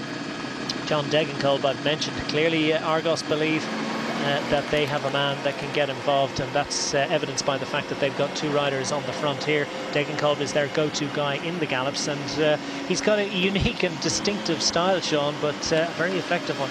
Yes, very effective, and when you see him in the sprint, it does look that he's going fast, but he certainly, can get up to a very fast rate, and is, a real powerful sprinter, and he should be up there also today. The sprint, if the team of Mark Cavendish can prepare real well, that is going to be the important ingredient for this sprint, because if they can take it to the very end at a real high rate, plus 60 kilometres per hour, then Cavendish have that explosive power in the final 250 metres. But As we've talked about, it hasn't been working out for the Omega Pharma Quick Step that well in the recent number of weeks, and it'll be interesting to see today, can they really, prepare the sprint perfectly for Mark Cavendish. But when you look down through the list of potential sprinters here, you have Robert Hunter, who is from Garmin there. He can put up a very good sprint. Will Garmin get involved for him, or are they all about Hagedal? Well, I think there will be a lot of riders who will have to look after Hagedal in the final, make sure that he keeps out of danger as much as possible and keep him to the front as well, that he doesn't lose any seconds in the final run in. But Hunter is a guy who can also look after himself, and he's been doing that on a lot of occasions. So he will be definitely hanging about there in the front, I think. Mohani from FDJ, he was impressive in Paris-Nice, but he had a very bad crash on day 2, so I don't know if his form is good enough. And when you look at down Modulo, for example, he's also Sasha Modulo, who can put up a very good sprint. Then you have Matthew Goss, who is a real good sprinter.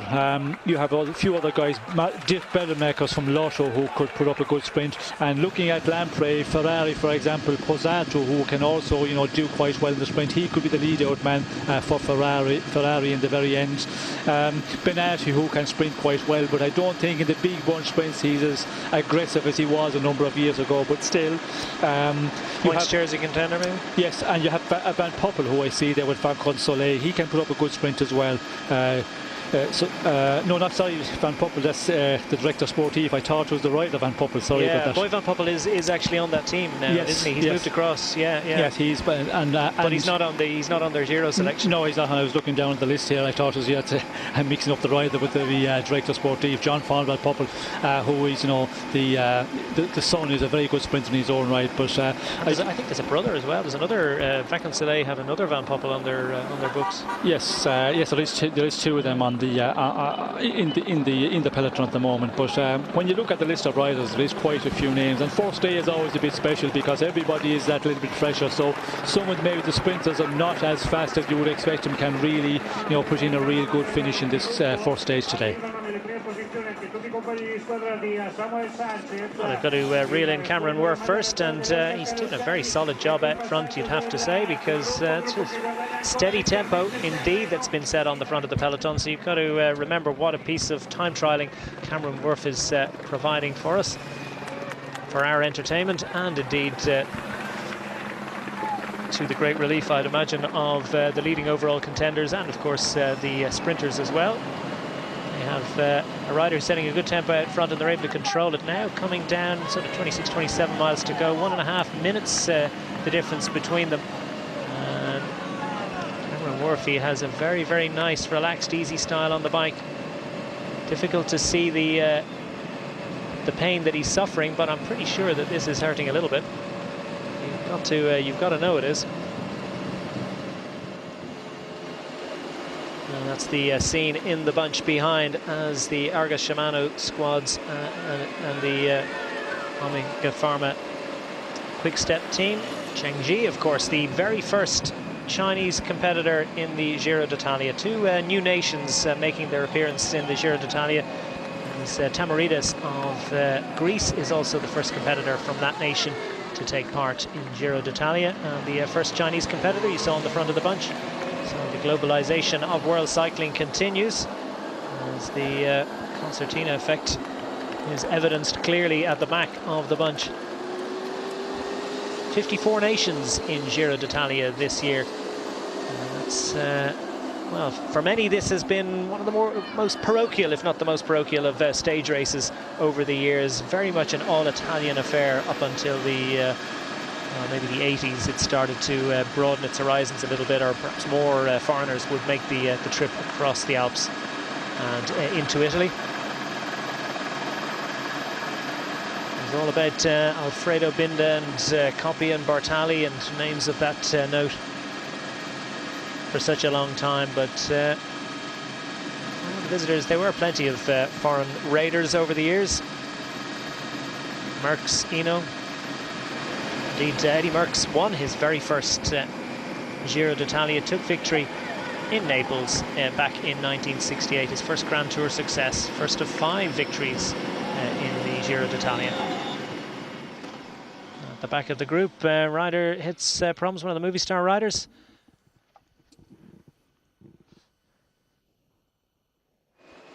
That's Harada. And he'll get back going as up front, Cameron Wharf. Tapping out the rhythm, and it's starting to come down now. 1 minute 20. There are no hills involved, so as this time comes down, they'll be able to control it with much greater ease, you would imagine.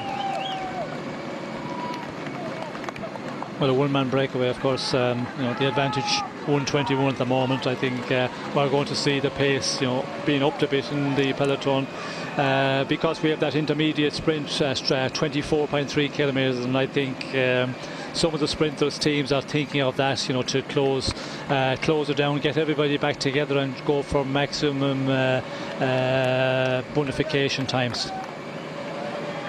So Cameron Wharf with that 1 minute and 20-second advantage. Now just 26 miles to go in this stage 1 of Giro d'Italia.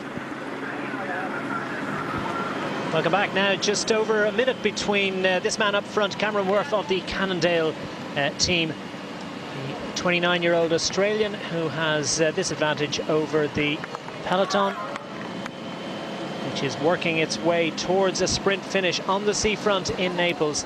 First stage of the 95th Giro d'Italia. The Lotto team showing themselves at the front as well. There's Brian Bulgak, is he actually at the course? He was up the road in the break, wasn't he? At the back of the peloton, I have absolutely no doubt. That's the scene at the front. Mega Pharma Quick Step, Argus Shimano setting the tempo as the likes of Sky, Euskaltel, Orica Green Edge, Movie Star poking their noses out as well to try and get involved, and things are starting to ratchet up a little bit, and now the tension will start to rise as we work our way towards the important part of this first stage. No prologue this year. They're starting off with a road stage, but they're starting off with something that amounts to a criterium. A little bit disingenuous to call it that. There were some hills involved, and it does stretch out to 130 kilometres in total distance, but a relatively short stage for these riders, and in terms of distance it won't really test them, but the pace certainly is not going to be too easy for them.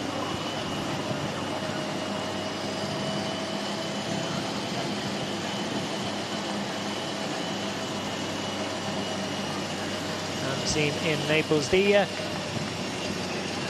course that we've got this year, Sean, plenty of transfers, as is often the case in the Giro, but the race director Michele Acquaroni seems to have listened to the riders a little bit. They were well, they just didn't enjoy massive amount of transfers, different countries, and also these incredibly epic mountain finishes, which the spectators I think enjoy, but well, some of the riders were a little bit grumpy about some of the stage finishes in recent seasons, so they've toned it back a little bit this year. Yes, well, there was a number of years where it got very difficult, you know, difficult stages, very, very mountainous, some really difficult climbs, and then there was the transfers thrown in as well, so it made it a real difficult Giro, and I think you can do that for a year or two, but if you continue on doing it, it's difficult to get the riders and the big names to come back, so they have knocked it back a bit, and it certainly makes, you know, real good viewing for our viewers. It makes spectacular stuff, but for the riders as well, you know, you have to listen a bit to the riders, to the teams, and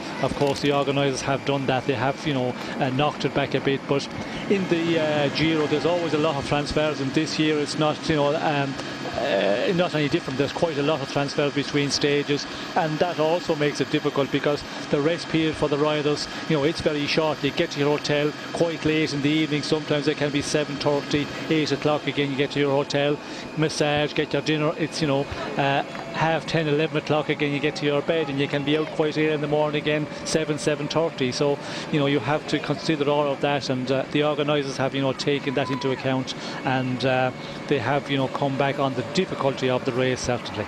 Yeah, they did transfer a couple of years ago. I'm trying to remember where it was, but it was only after about 2 days of the race. Maybe it was the Amsterdam start.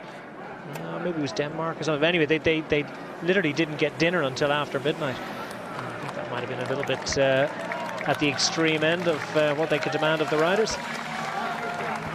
And we're And Wharf has picked up, looks like a regular bottle of water that in his pocket. He's saving it for later. Just over 3,400 kilometres of racing for the riders this year. That's about 2,116 miles. Average stage length relatively short, 162 kilometres. That of course includes the time trials. Indeed, the team time trial at just 17 kilometres is going to drag down the average, but still it's pretty short average stage length. 7 flat stages, but having said that, of those, probably 4 or 5 are genuine opportunities for the sprinters to shine. 5 mountain top finishes, 5 big mountain finishes, 6 medium mountain stages, and they often can animate the race in huge ways and can offer big opportunities. So there are only 5 big meeting points for the overall contenders. That's what they would be expecting. Still, there are those 6 stages where they need to be super careful. Yes, and the medium mountain stages can be difficult to control because there's a lot of riders capable of going in the attack, and some of the riders who are, a little bit off in the general classification, 2, 3 minutes, 4 minutes, and you get into a situation, a break of 8 or 10 riders, and it can be a real difficult one to control. Where the mountaintop finishes, you get to that, and normally you get all the big favourites together, so it's a battle between the big favourites to fight it out on the final mountain, if it's for the stage victory or if it's just to keep in contention for the overall classification if there's a break out in front and the stage is already accounted for. But in the medium mountain stage we have seen some difficulty, and the team is very important there, that you've got a strong team around you, and if you get into a difficult situation that they can correct it. And something we touched on earlier, I think, when you look at some of the teams and you look at the Sky team, they have a real strong team for that sort of situation, because the medium mountain stages, I think, they're probably the strongest team in the race. Right, so I mean, it is one of the more difficult races to control. So to have a team that's able to support you in pretty much every situation it's a bit of a big ask. But Sky probably better served than most of them. And for the first time, Cameron Wharf has a little look behind. His advantage now slipping underneath the minute mark. It's not going to be a whole lot longer, I think, from him out front. He's probably aware that his days are numbered. His time is numbered up front. It's been an impressive performance so far. Let's have a look at the key stages. The second stage, tomorrow's stage, is 17.4 kilometres around Ischia. Not much opportunity for them to get lost, as someone said on Twitter, because there's only really one road there. But that is an opportunity to drop the ball, really, and it's all about trying to not make a mistake, set a good time, and make sure that you haven't lost too much time to your rivals. I suppose an opportunity for the likes of Sky and for Garmin to perhaps gain a few seconds on their rivals. Yes, that's what you would expect, that Sky, Garmin to do a very good performance. But again, there's often surprises, team time trials. We have seen quite a number of surprises over the years, and that's where you're always concerned. As a team leader, you're depending on your team to do a real good job, and it's very, very nervous times. A very, very short stage, but still, the seconds you can lose. Every leader, they want to lose as least time as possible. If you're in a team who are going to struggle in the team time trial, but if you have got a good team, well then, that's where you can, pull quite a number of seconds out of the other favourites. Tricky roads around here. It's difficult to get a peloton of this size through those corners, and Pharma Quickstep just reasserting their authority at the front. Little shapes being thrown into that hairpin. The next, I suppose, important meeting point for the overall contenders is the individual time trial at Saltara, stage 8. Just over a week to go. There's Vesuvius, the imposing volcano that shadows Naples, and let's hope it's not belching its discontent with the activity that it's seeing out on the seafront down below. Saltara 55-kilometre time trial as we get a sight out, and plenty of riders have been in the wars today. Skeltel have had their problems. Pablo Urtazan, of course, broke his forks, we understand, in that crash earlier on, might have contributed to his delay getting back on the bike, but he didn't look too keen to get back in it even when they came with the new one.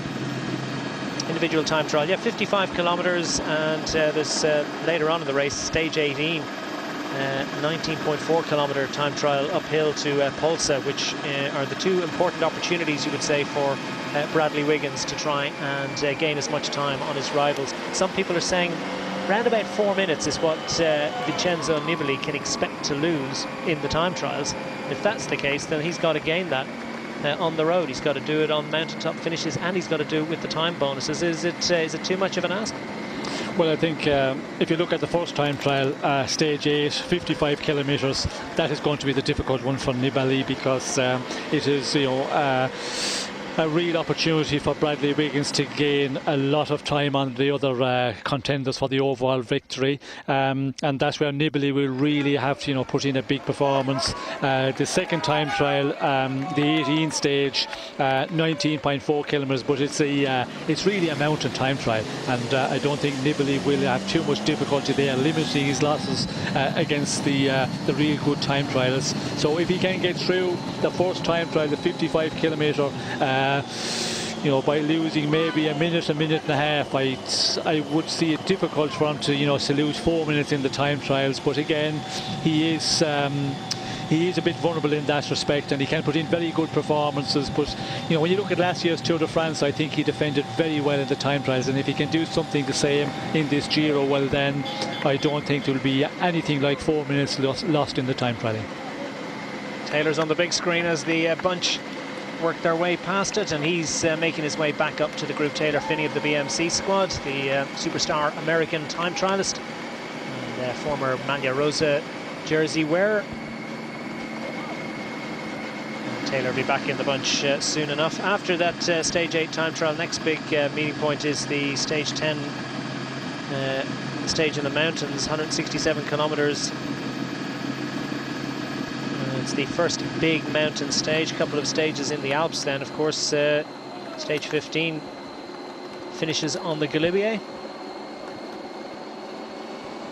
And there's the individual time trial to Polsa on stage 18, and then the sting in the tail, stages 19 and 20, the third and second last stages of the race. Second last stage to Trecime Lavorado, so that's pretty much, wow, that's going to be a real doozy. And that is going to be Trecime de Lavaredo is whether they have, you know, it's not just about how steep the hills are or who has great talent for climbing mountains, but it's also about the legs that you've got at the end of 3 weeks and the desire.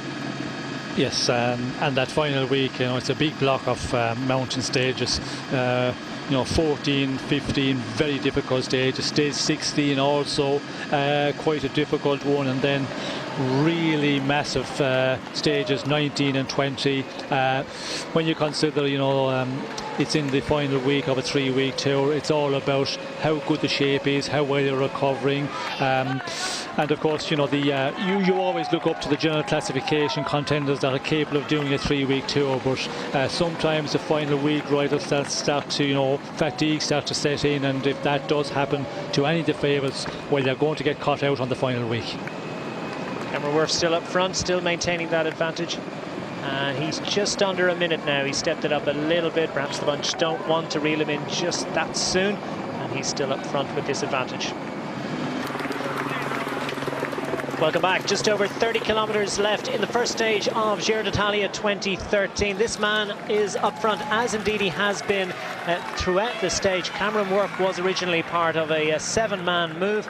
He went on ahead on the second of the two Tour of the King of the Mountains points classification hills, and Cameron Wharf built up an advantage of just around about 2 minutes at its maximum, but it looks as if he's going to be dragged back into the throes of the peloton very, very shortly, because the group are starting to close it down. There's 4 laps to go, 4 laps of this 8-kilometre circuit. And the sprinters teams are massing towards the front as they get ready for the final end game. Just a quick shot of Steve Cummings of the BMC squad towards the back of the bunch there.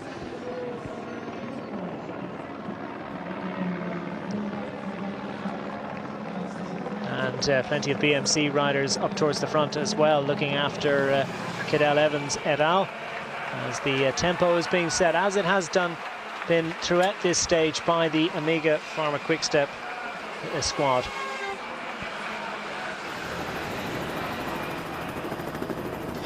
There's the scene above Naples, first time that it's played host to the Giro since 1996. As I said, Mario Cipollini the victor on that occasion.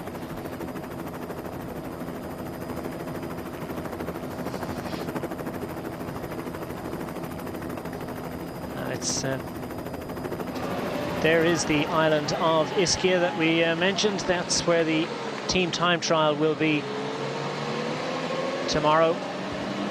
That's the rendezvous for the teams as they try to put a little bit of time between themselves. 20 seconds on offer for the winner of this stage, of course. And will it be Mark Cavendish that pulls on the pink jersey at the conclusion of today's activities? Now down to half a minute between Cameron Wharf and the group behind, I should say. This is a real bottleneck, isn't it? And when we come down to the back end of this race, Sean, there's going to be riders absolutely piling into that corner to try and maintain advantage. And plenty of opportunities. At least you'd have to say the weather is absolutely stunning. So the road surface is as good as it possibly could be in terms of the levels of grip it's offering. But this is going to be a tricky one for these teams and riders to negotiate. It winds and twists its way towards the finish line. Yes, it's going to be very important that positioning for the sprinters. It's going to be real important that you keep to the fore in the top 10 or 15 riders as you negotiate those very technical corners. And the general classification men will want to be up there on the top end of the peloton as well, because if there is a crash in the final, we could see a split in the peloton, and you can lose 15, 20, 30 seconds very quickly, and that is going to be a concern for the general classification men. So we will see more and more of the team as keeping control, keeping their leaders. If it's for general classification or if it's for the sprint at the end of the stage, they're going to be working there, and it's just going to get real fast from here on as we get into the final 25 kilometres. We can see at the moment it is closing down very quickly, but we have this intermediate sprint coming down, up. One of the Omegas, Omega Pharma Quick-Step riders, and he's on his way quite quickly as you see that problems too in the Sky Pro Cycling squad as Uran. Yeah, the man who won the white jersey last year, Rigoberto Uran from Colombia. And he's a potential overall contender. Just slid out on the front. And does that affect Uran, or was Uran's a completely separate situation? I think Uran just punctured, didn't he?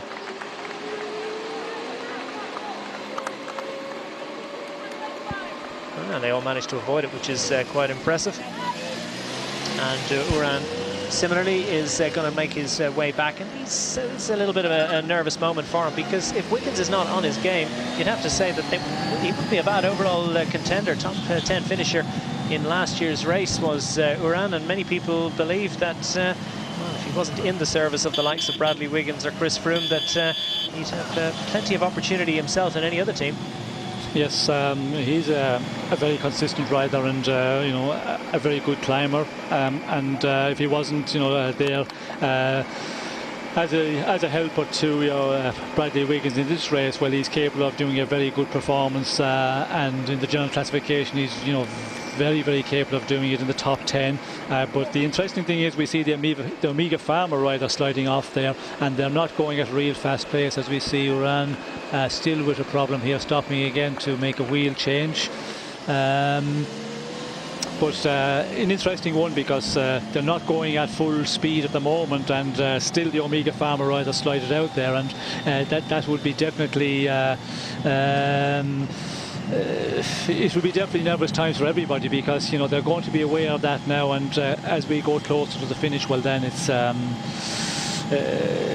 going to be real nervous times. Everybody, it seems to me that the road is quite slippery, although it is bone dry. It's still not a great grip surface. Yeah, and we often see with the Giro d'Italia stages, certainly Italian stage races, that when the rains come, they tend to make the surface very, very slick. Whatever it is, whatever surfaces they put down on Italian roads, it can often lead to plenty of worried moments amongst the pro peloton up front. Cameron Wharf now within 24 seconds. Tweet in from Peter Volker. saying it looks like they're starting to pull him back. Team not helping. Why? Well, the Cannondale team are not really, they're happy enough, I'd imagine, with all the work that Cameron Wharf has done for them. They don't really want to get involved in upsetting the chase, because that's just going to annoy the sprinters teams up front. And of course they have a contender for victory in today's sprinting stage in the form of Viviani, Elia Viviani. Yes, well, of course, when you have a rider out front, well, you know, you can. It's the known tactic. Well, then the team doesn't have to ride because you've got a man in front, and you certainly don't start riding on the front. If anything, you start, you know, maybe upsetting the pace setting of the group riding on the front. But we can see there they're not doing that, and they know that, you know, it's not going to work out today for their rider out in front from the team. It's just a matter now of hanging out there. How long he will be allowed to hang out there, that is the thing, because it's the riders and the bunch decides, you know, at what pace they go and to what point they will allow Cameron Wharf to stay out in front. People who are new to cycling often don't understand this. Why is the guy out front, and why does nobody else try and escape from the peloton while he's out front to try and get away and get across to him? It can be a little bit confusing, is it? Well, is it something you can explain? Yes, well, we can see today we had a number of riders, 7 riders out there in the breakaway, and then Cameron Wharf just rides away from them. But he was riding at such a strong pace. There was, you know, a lot of the riders in the breakaway would like to continue on with him, but just not possible because he was, you know, so strong. There was nobody able to stay with him, and the riders maybe were in the break. Some of them were saying, well, the peloton is not allowing us to take any big advantage today. You could see there when they got to 2 minutes 2:30, the peloton were keeping the lid on the advantage being given to the breakaway, and some of them probably said, well, there's no point in, you know, persisting today because we're not going to have any chance of going on and going for a stage victory. And, you know, some of them maybe said, well, we knock it back and wait for another day. It's all very controlled, and it's all to a particular tactical script as now the lampreys start to make themselves evident at the front.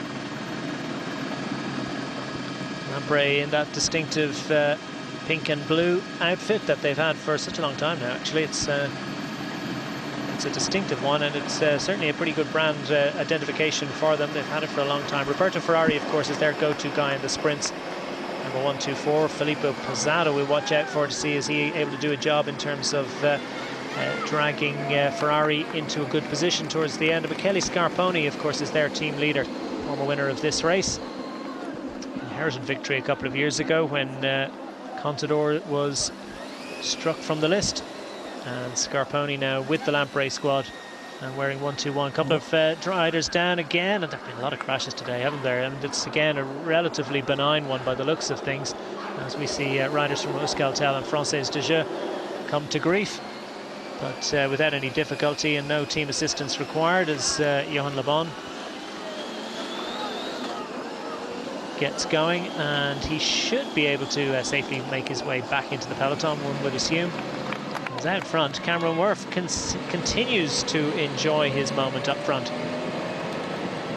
It's all about not bringing them back too quickly, of course. You know, when's the ideal time? Is it sort of 10k to go, or is it okay with 20k to go? Let's get another look at this little spill and to see exactly what happened. Looked like the barrier arrived before they had time to get back in. No harm done. Both riders safely back in. Cameron Wharf up front, and back behind Amiga Pharma Quickstep continue to set the tempo, but you can sense the anxiety of the other squads as they are starting to look about getting involved. For Sky Pro Cycling, the ambition here is to keep Bradley Wiggins out of trouble. Less interested in getting involved in the sprint, more interested in staying ahead of any of those annoying little spills that, well, they can amount to nothing, but they can also have disastrous implications for a rider's ambitions in the race. And for Bradley Wiggins, he knows well that what a crash in the first week can do to a Grand Tour ambitions. His Tour de France hopes a couple of years ago ruined by a broken collarbone. Lamprey on the left in the pink, Sky on the right in the dark jerseys with the blue helmets through the heat haze.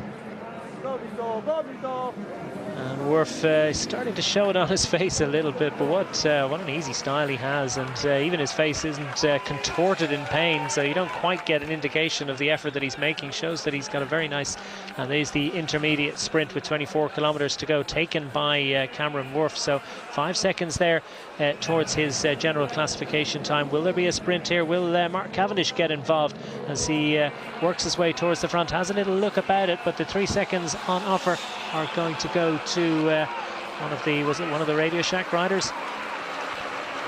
We get confirmation of that, so none of the overall contenders too concerned about it, so that's good news for them.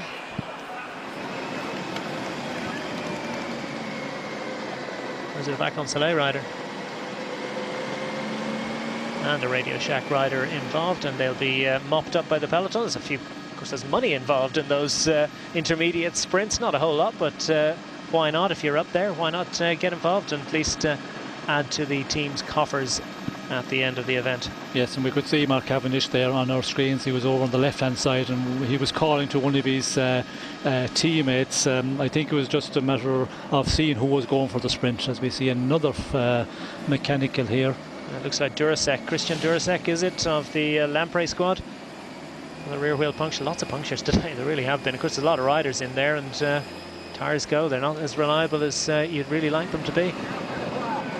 But a lot more than we would expect, because you know, when you see the conditions of the road here, it looks quite clean, but still more punctures than we would normally expect on those road conditions.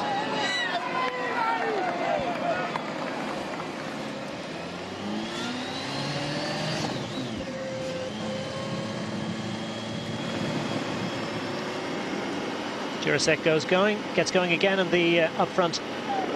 Omega Pharma quick step.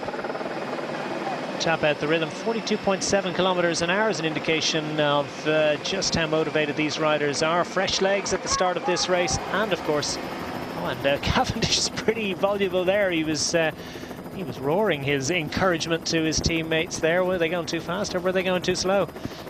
Yeah, there seemed to be a bit of confusion there. We could see another one of the Omega Pharma quick-step riders given the hand signal there. Just some moments before that, it looked like that maybe he had a mechanical problem, so Cavendish maybe calling to just knock off the pace a bit for a moment. Because we need him later on. There's no point making it hard for him coming back through the cars, and they've offered it up to the Omega Pharma quick-step team to organise the speed of this peloton. And that's the advantage that Cameron Wharf has. He'll see that the bunch are getting closer and closer each time he goes through that hairpin, so he knows there's not long for him out front. And let's get a look here at Cavendish. A little chat at the front of the group. Too early. Well, they have race radio. Surely you can chat. Yeah. Yes, but sometimes your director sportive is a bit over anxious and, you know, telling them to push on, but it's the riders out front who are really, you know, in control of the situation. You can see what's happening, you can feel the front end of the peloton, and you know, sometimes you can make the decision there between a number of riders, you know, just take the pace off a little bit, spare a little bit for the final, because still with 20 kilometres to go, you know, the director sportive can be a little bit over anxious. Why doesn't another team then take it up and perhaps you know, cause them a little bit of difficulty?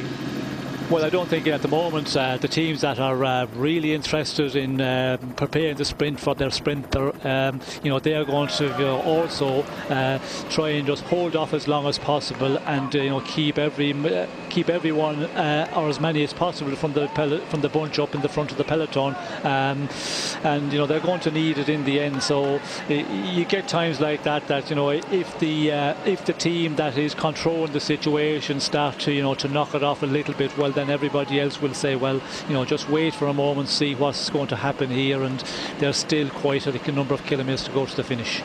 So Danilo Honda it was, and Marco Mercato back on Soleil that mopped up the points from the bunch, second and third behind this man Cameron Wharf, who's out front.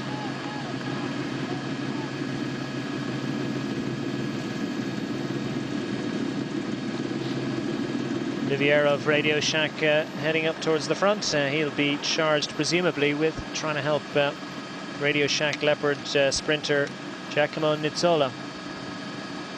Question in from Ashley Holland on Twitter to @DQ Sport. How long is a rider allowed to draft behind a support car in order to catch up to the back of the peloton? It's another hardy perennial. I mean, it's sort of it's okay once, you know, to bring a rider back to the cavalcade, really, isn't it? Yes. Well, after a mechanical, you know, the commissars they are pretty easy on the riders to get back into just the tail end of the peloton. But if you are getting left behind on the climb, for example, and then you start drafting, the commissars do not like it at all, and they're immediately onto the directeur sportif. And of course, you know, through race radio as well, you can get the orders that, you know, you cannot continue on drafting. And if you push your luck too much as a directeur sportif, well then there's immediate the fines in Swiss franc, and also you get the time penalties which you're given if you really push it overboard. And it depends sometimes on the commissars as well. Some of the commissars are pretty easy with it, but it really depends on the situation where you're coming from. I mean, most professionals think it's quite normal and it's okay, and certainly they are professionals. Not only are they professionals, but the drivers that are drafting them back are professionals. Very often ex-professional riders and know exactly how to control the pace to bring them back, and they don't do anything too sudden. But it's not something you want to see in your local sportive or your local... No, certainly I think from a safety point of view, with the director sportifs and the riders, they know each other very well. You know, they follow the riders in training. Sometimes they do a bit of speed work behind the cars for a short period, so they, you know, they will be both experienced. But it's a huge advantage when you get behind a car on the drafting. You can go along, you know, at 60-70 kilometers an hour at ease, and you know, to get back into the peloton when it's traveling at 60 kilometers an hour plus, if you get, you know, drafting behind a car, you can get back, you know, with so much energy saving. It's really unbelievable. And you know, it always depends on the situation where you're coming from. If you have a mechanical problem, well then the mechanics are not too difficult with that. Still, there is a penalty.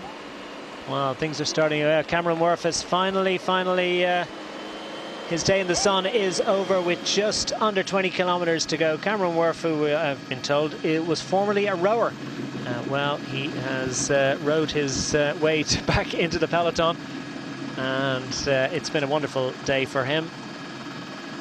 Plenty of time out front, plenty of time on television. Great work for Cannondale.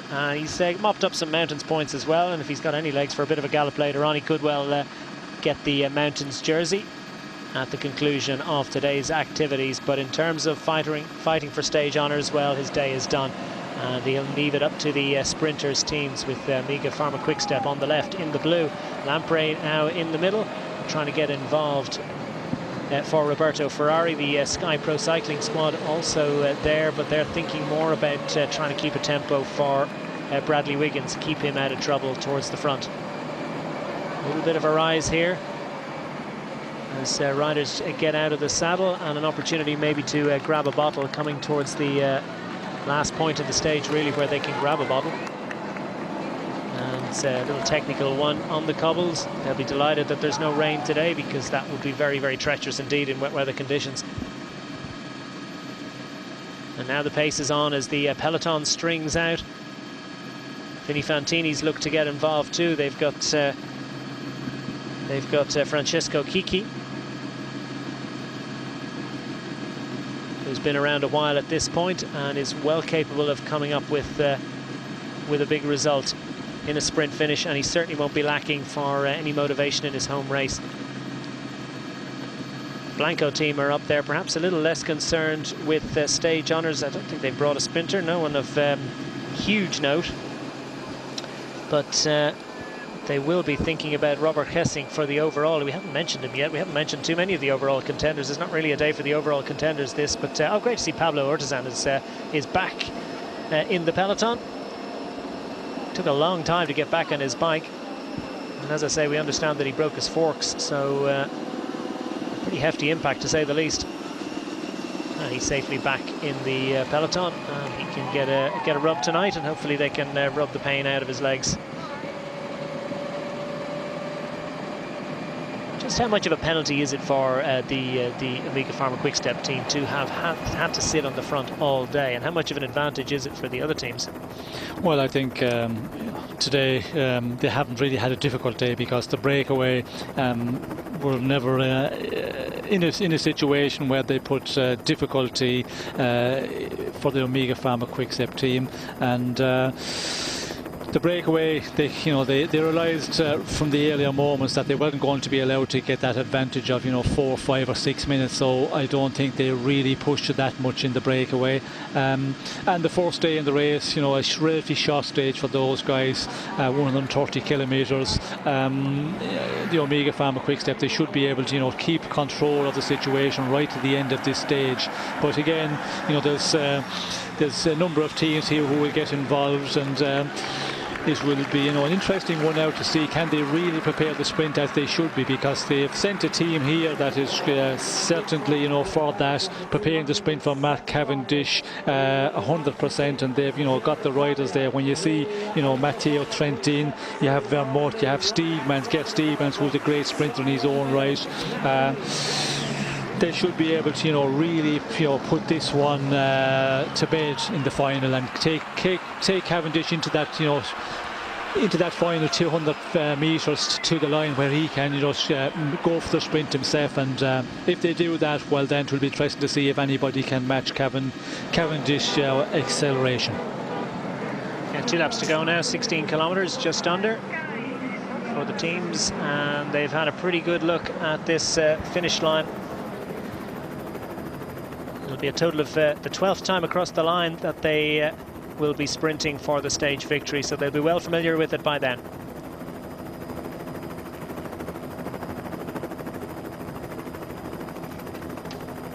Osnitter AKM says that Jack Bobridge is pretty speedy. He's on the Blanco team, so perhaps he'll look to try and get involved, but I can't see them trying to get can't see the Blanco team trying to set something up for Bobridge. Maybe I'm wrong. I thought they'd be thinking more about Robert Hessing for the overall, but remains to be seen what sort of ambitions they have on this, the first stage of a 3-week stage race.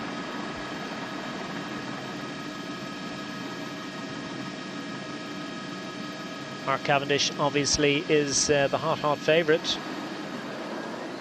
John Degenkolb of the Argos team would probably be my personal second favourite, but other names to look out for: Matthew Harley-Goss, we haven't really mentioned him, but Orica Green Edge favourite, wearing the number 161 Dossard. Kenny De Haas of Lotto Belisol will look to get up there.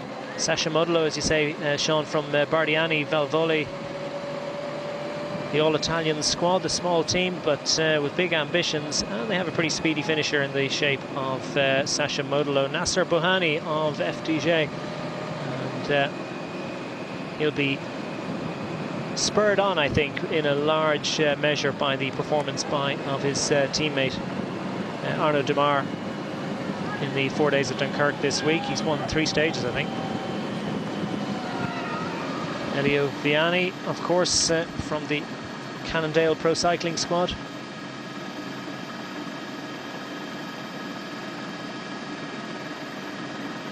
But it's all about Mark Cavendish, you would have to say.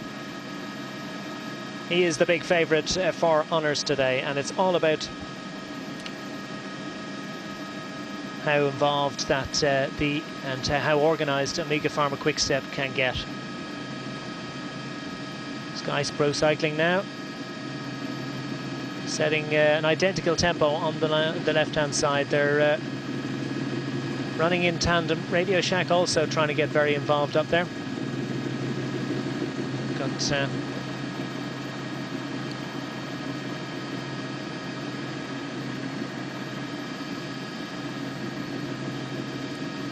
Giacomo Nizzolo. The man on screen there is Nelson Felipe Oliveira. He just wheels around in the wheel of Mark Cavendish.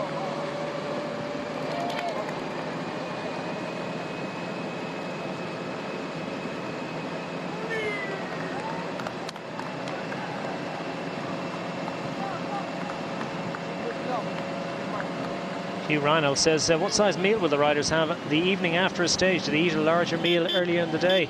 They never stop eating. Well, if when you finish the stage, of course, they have the recoveries, the recovery shakes, and they eat something small when they get back to the hotel. but the main evening meal is an important one, and that will always depend on what time the stage finish, how fast to get to the stage, if you have the hotel at the finish, or if you have to go by bus maybe for an hour and a half. But the evening meal is quite a big one, and it's the one which is important for the following day as well, that you get a good evening meal, and of course here in Italy that will not be the problem, because the food very good for bike riders in Italy. They do pasta well in Italy. And bike riders like pasta. It's not always pasta these days. Brown rice seems to be gaining in favoritism, but lots and lots and lots of carbohydrate. That's the big thing. They'll eat a big meal a few hours before the start. They'll top up a little bit before the start. They'll eat all day during the stage. They'll get something into them immediately after. Lots of fast sugars immediately after the conclusion of the stage, and then they'll have their big meal a few hours after that. Then they might even have another little nibble before they get to bed.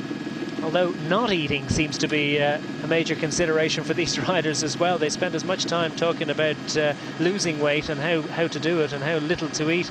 And it really is an extraordinary relationship that professional athletes, especially endurance athletes and especially cyclists, have with food. Not always a healthy one, you have to say. As we get a sight of John Degenkolb, 191. Carefully cocooned in there amongst his Argus Shimano teammates. What's going through his head now? Starting to get a little bit of butterflies? Yes, I think they all get a little bit of butterflies in the end, and on a stage like this one, where it's very, very technical in the end, you're always a little bit concerned. We can see that Degenkolb is keeping an eye on Mark Cavendish, 151. He was just to his right there. So the sprinters are starting to gather on the front, although they have the teammates keeping the pace quite high. Some are doing it for the sprinters, but we can also see Sky there. They're also making their own train, and that's to keep Bradley Wiggins out of danger, and get him into the very end of the stage, as close to the finish line as possible, as far as possible on the front end of the bunch, and just to stay out of danger. But the other ones who are going for the sprint, they're thinking of this stage victory here today. And of course it's the first stage of the race, so as the race goes on, more and more people will perhaps accept reality and not get, look at that, 19 seconds between the front of the peloton and the back of the peloton, and if there's a split in the middle, that's a big chunk of GC time lost. So that's another reason why it's not just avoiding crashes, but avoiding splits as much as anything, that the leading contenders stay up front. Yes, and the crash is always the big danger one, because if there's a crash, well then the risk of splitting the peloton is huge. But again, if it's going very fast and somebody is struggling, you can also, the riders that are in difficulty, leave the wheel in front of them, go on the gap up here, and nobody can close that down the final kilometres. So there's a number of reasons why you have to stay in the front. Well, it's all about Mark Cavendish. Can he come up with victory in this, the first stage of Giro d'Italia? We heard from him before the start of the race. Yeah, for sure. I've worn the pink jersey twice before in my career. I'd love to do it again here in Napoli, and this is a special race for me, Giro d'Italia, and so I'd like to get it off starting in a good way. Amounts to a home race for Cavendish, of course. He has a house in Italy and has huge affinity with Italy and all things, aspects of Italian culture. So it would mean a lot to him, I think, to add to his palmares here in this first stage of Giro d'Italia 2013. And plenty of butterflies. Yeah, we're talking about the gaps through the group. There might only be a few bike lengths between the back of the first group and the front of the second group, but the time is taken on the first rider over the line from each group. So if the first rider, if the first rider over the line is set at 0-0, and then the first rider from the next group, well, it could be 20 seconds, it could be 25 seconds, even if there's only a few bike lengths. And really, it's also up to the judges on how they decide to measure the gaps between them. Sometimes they say, well, all the riders were in the bunch, and sometimes they say, well, 4 or 5 bike lengths. No, that's a different group, and that can cost you dear. Yes, well, electronic timing, and of course the front of the group, you can see the tail end of a group, but in between, they can be quite a number of seconds that tick away.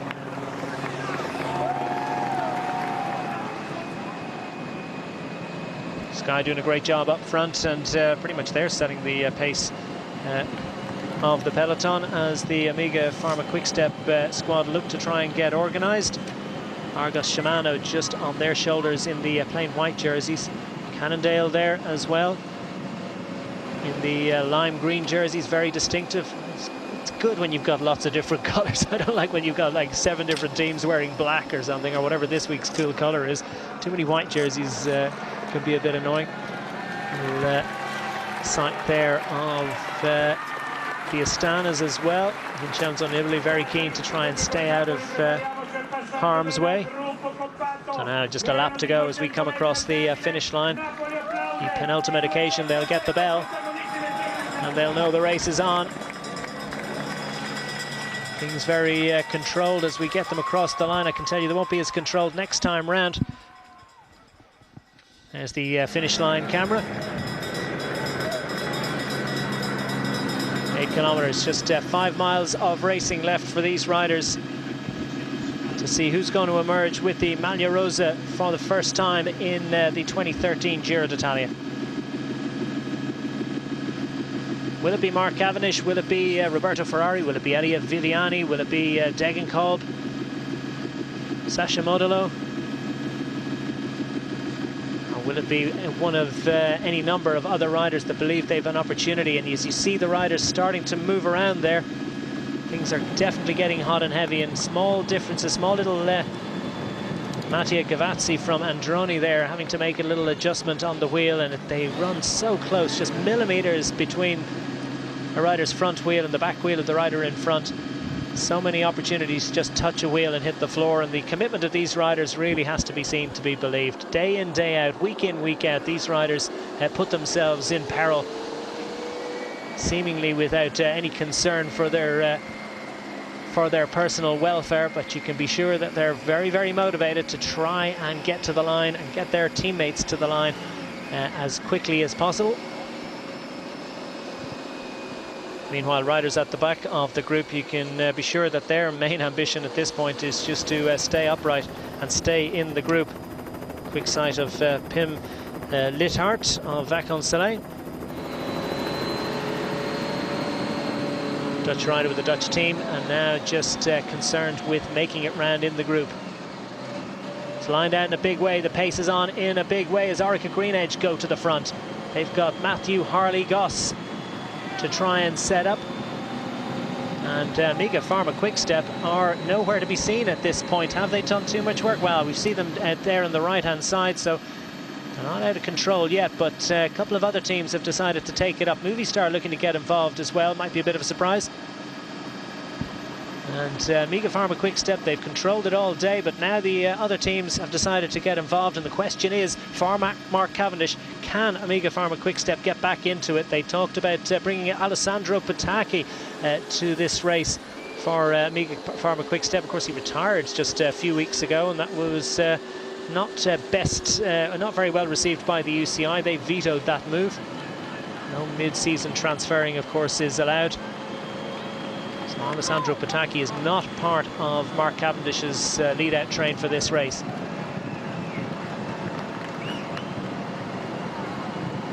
Looking a bit difficult now for Omega Pharma Quick-Step. They've slipped back behind Cannondale, behind Orica Green Edge. Radio Shacks are also involved, and they're slipping back, and these are difficult moments. Still time for them to get up there, though. Yes, we can see that they've slipped back and they've been pushed back a bit, but still a number of the Omega Pharma riders together, and you know, just over 5 kilometres to go. If there's another team want to take it up, you know, you can allow them to do that, but it's difficult to keep your troops together when you do get crowded out a bit, as the Omega Pharma Quick-Step team is at the moment. Orica Green Edge have 3 riders up front, but with 5 kilometres to go, it's a big ask that they'll be able to hang on there. And it's all just concertinaed a bit.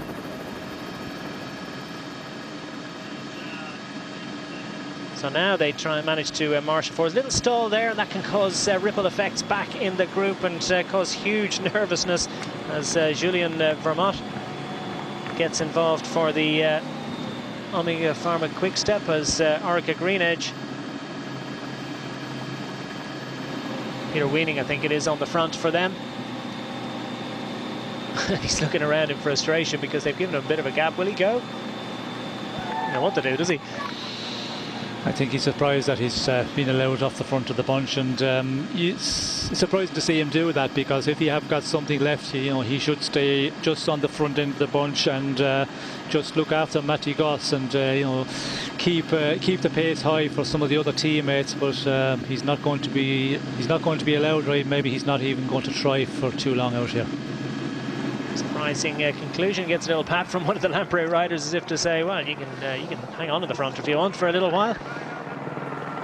And Orica managed to get a little bit organised again, but this could well be a messy one. 4 kilometres to go for these squads. No team is managing to really put their stamp on it at the moment. I think back to the days of Cipollini, who for many really invented at least his squad invented the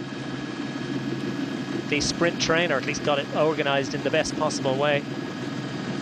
But they had it to themselves in those days. And very, very messy here. Nobody, no team really keeping the pace real high where they can pull out the peloton. Very much grouped together, and this is when it gets dangerous, because if there's a little problem at all, they're so grouped together, it can really be a danger one. If a rider goes down, well, then we would see lots of riders getting involved in the crash. Now Cannondale look to take it up, but one of their riders drops off after just a few hundred yards, and they've 3 kilometres to go to see can they set up Elia Viviani. This a very, very technical finish. Plenty of opportunity for riders to come to grief. Orica Green Edge managing to stay up there, as BMC are also involved.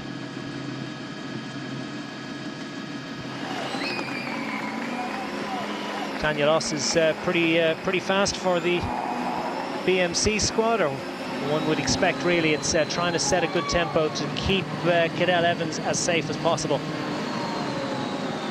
Elia Viviani will be muchly relieved, because the Cannondales have managed to drag this one by the scruff of the neck, but still, can they stay out there with just 3 riders for 2.5 kilometres to go? It's going to be a big ask as they get out of the saddle. This little drag will test them and give us a good indication about whether they've got the legs to last throughout. Struggling to find the riders in the gloom. As they emerge back into the sunshine, it's Cannondale and Orica Green Edge. 3 and 3 going up and over. And Orica Green Edge in the real good position with 3 riders here. But we can see the Omega Pharma rider starting to appear on the screen as well. Cavendish looking good there as well in just 8th position. He's got 1 rider helping him out. Is it Stegmans probably? Yes. Yeah. Oh, there's a crash behind, no surprise, and riders have come to grief. Some of the Colombian riders, Orica Green Edge, AG2R also involved, and those riders are not going to be involved. There's a split, there's a big split in the peloton here. This could be very significant and a great opportunity, and that's why Cannondale have put the hammer down in a big way, because they could well be able to hang on. Well, there's a Bardiani rider attempting to close the gap. That Garmin rider doesn't look like he's going to be able to drag them across, and with, well, less than a couple of kilometres to go, Cannondale are drilling it on the front, up and over, to try and hang on to this advantage, as riders from AG2R try and summon themselves some of the encouragement to get back on. They won't lose any GC time, of course. Within 3 kilometres there's no time lost, so now just 2 Cannondales left on the front, 3 Orica Green Edges behind, trying to set it up for Matthew Harley-Goss, as Viviani presumably is in there. We know for sure that Mark Cavendish is certainly about 5th or 6th rider in line. He'd be a little bit concerned that he might be just hitting the front too soon, but we're inside the final kilometre. Mark Cavendish has to come round his teammate to try and close the gap, and that's a little bit of a concern for him as they go for the line. Orica Green Edge looking to set it up for Matthew Harley-Goss. Viviani is in there as well. Nasser Bohani has made this split and looking very, very good indeed for Française de Jeu as they run to the line, and Orica Green Edge try and set it up. Is this Matthew Harley-Goss going for the line? He's got one more lead out man, and Cavendish still sitting in 4th or 5th place, had to make a big effort. Buhani is on his shoulder looking to block him out. Here comes Cavendish, but he's coming from a long way back and he's got to go wide to do it. Goss has the lead, Viviani's in there as well. Cavendish, it is going for the line, but it looks like he could be leaving it too late. Who's going to get the hands in the air? It's Mark Cavendish who takes the first stage of the Giro d'Italia 2013, and well, banging the handlebars stars in frustration for the Cannondale squad was Elly-Phant, because he went so close, looked like the absolute perfect lead out. Great opportunity for him. The groups come in dribs and drabs behind. They'll won't have lost GC time, of course, because of that crash came within the last 3 kilometres. But it was well, it was a great effort from Mark Cavendish. Superb work from his Amiga Pharma Quick-Step team all day long. They did get lost a bit in the last few kilometres, but Mark Cavendish was nicely guided through that group and through that last couple of kilometres of difficulty, and found what was necessary to close that gap, because he had to ride across back onto the back of the Orica Green Edges, and here was a key moment for him. He had to close a huge gap to get back on. Buhani was the one that was benefiting from that, but Cavendish, well, he got back there pretty quickly and without difficulty, but certainly he did have to make a big effort, and well, Mark Cavendish produced the goods. Come at the hour, come at the man. Yes, and his teammate had a problem there. It looked like Stegmans, he had a gear problem. He was pedaling very quickly but just couldn't get his gear right, and Cavendish lost 2 or 3 bike lengths. As we can see, a lot of movement here, and you know, Cavendish coming from a long way off, and you know, really putting up a great sprint, because he was at 150 metres out, he was a bit too far off, but you know, we can see here when he takes it up, he was the fastest of the lot. Well, Goss got a perfect lead out, but just didn't have the legs. Perhaps had been sitting too close to the front for too long. Viviani too had a perfect opportunity, but Cavendish, well, he's just playing faster, and that's that. Average race speed is fairly sprightly, 43.5 kilometres an hour. Look at the size of this group. You can imagine it was a breakaway group, but Mark Cavendish it was who produced the goods. Wonderful performance from him. Nasser Buhani, just no way that he could get around him. And Buhani has had a great season so far. He's got great legs and is one of the coming men of sprinting. At just 22 years of age, I believe, he's a contender for the future. But right now, the top dog in world sprinting is Mark Cavendish. And Elly-Phant knows it.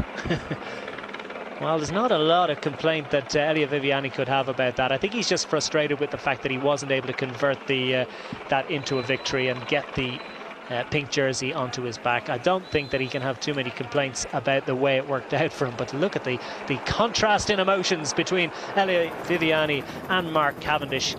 Grin wide on the face of the man from the Isle of Man. There's confirmation. Cavendish from Viviani Buhani. Nizzolo from the Radio Shack squad. Matt Harley-Goss dropped back into 5th place. And then Ventoso from Movistar. Adam Blythe, good effort for him, up into 7th place for the BMCs. And then the rest at a few seconds remove. Lee Howard from Orica Green Edge. There's the venue of tomorrow's time trial. Well, let's get another look at this again, but Cavendish, well, he just knows where to place himself. His team did absolutely stellar work all day in terms of controlling the pace, and probably into the last 5 kilometres. Then they dropped back a little bit, whether that was organised, planned, or whether they were happy to give it up to the other teams for a couple of kilometres, Sean? No, I don't think they were giving it up to anybody. Just that they were just crowded out, and from the effort they made, I think they paid a little bit in the end. Cavendish had a real good teammate in Stegmans there, but unfortunately he seemed to have that mechanical problem, and Cavendish lost 2-3 bike lengths, had to make the effort, but still had got enough in the end. If Cavendish had a real readout train there, there would be 3 bike lengths in it to the second man, because we could see where he come from in the last 150 metres. The explosive power he've got, we've seen it once again today. Well, there's the overall standings at the conclusion of the first stage. Mark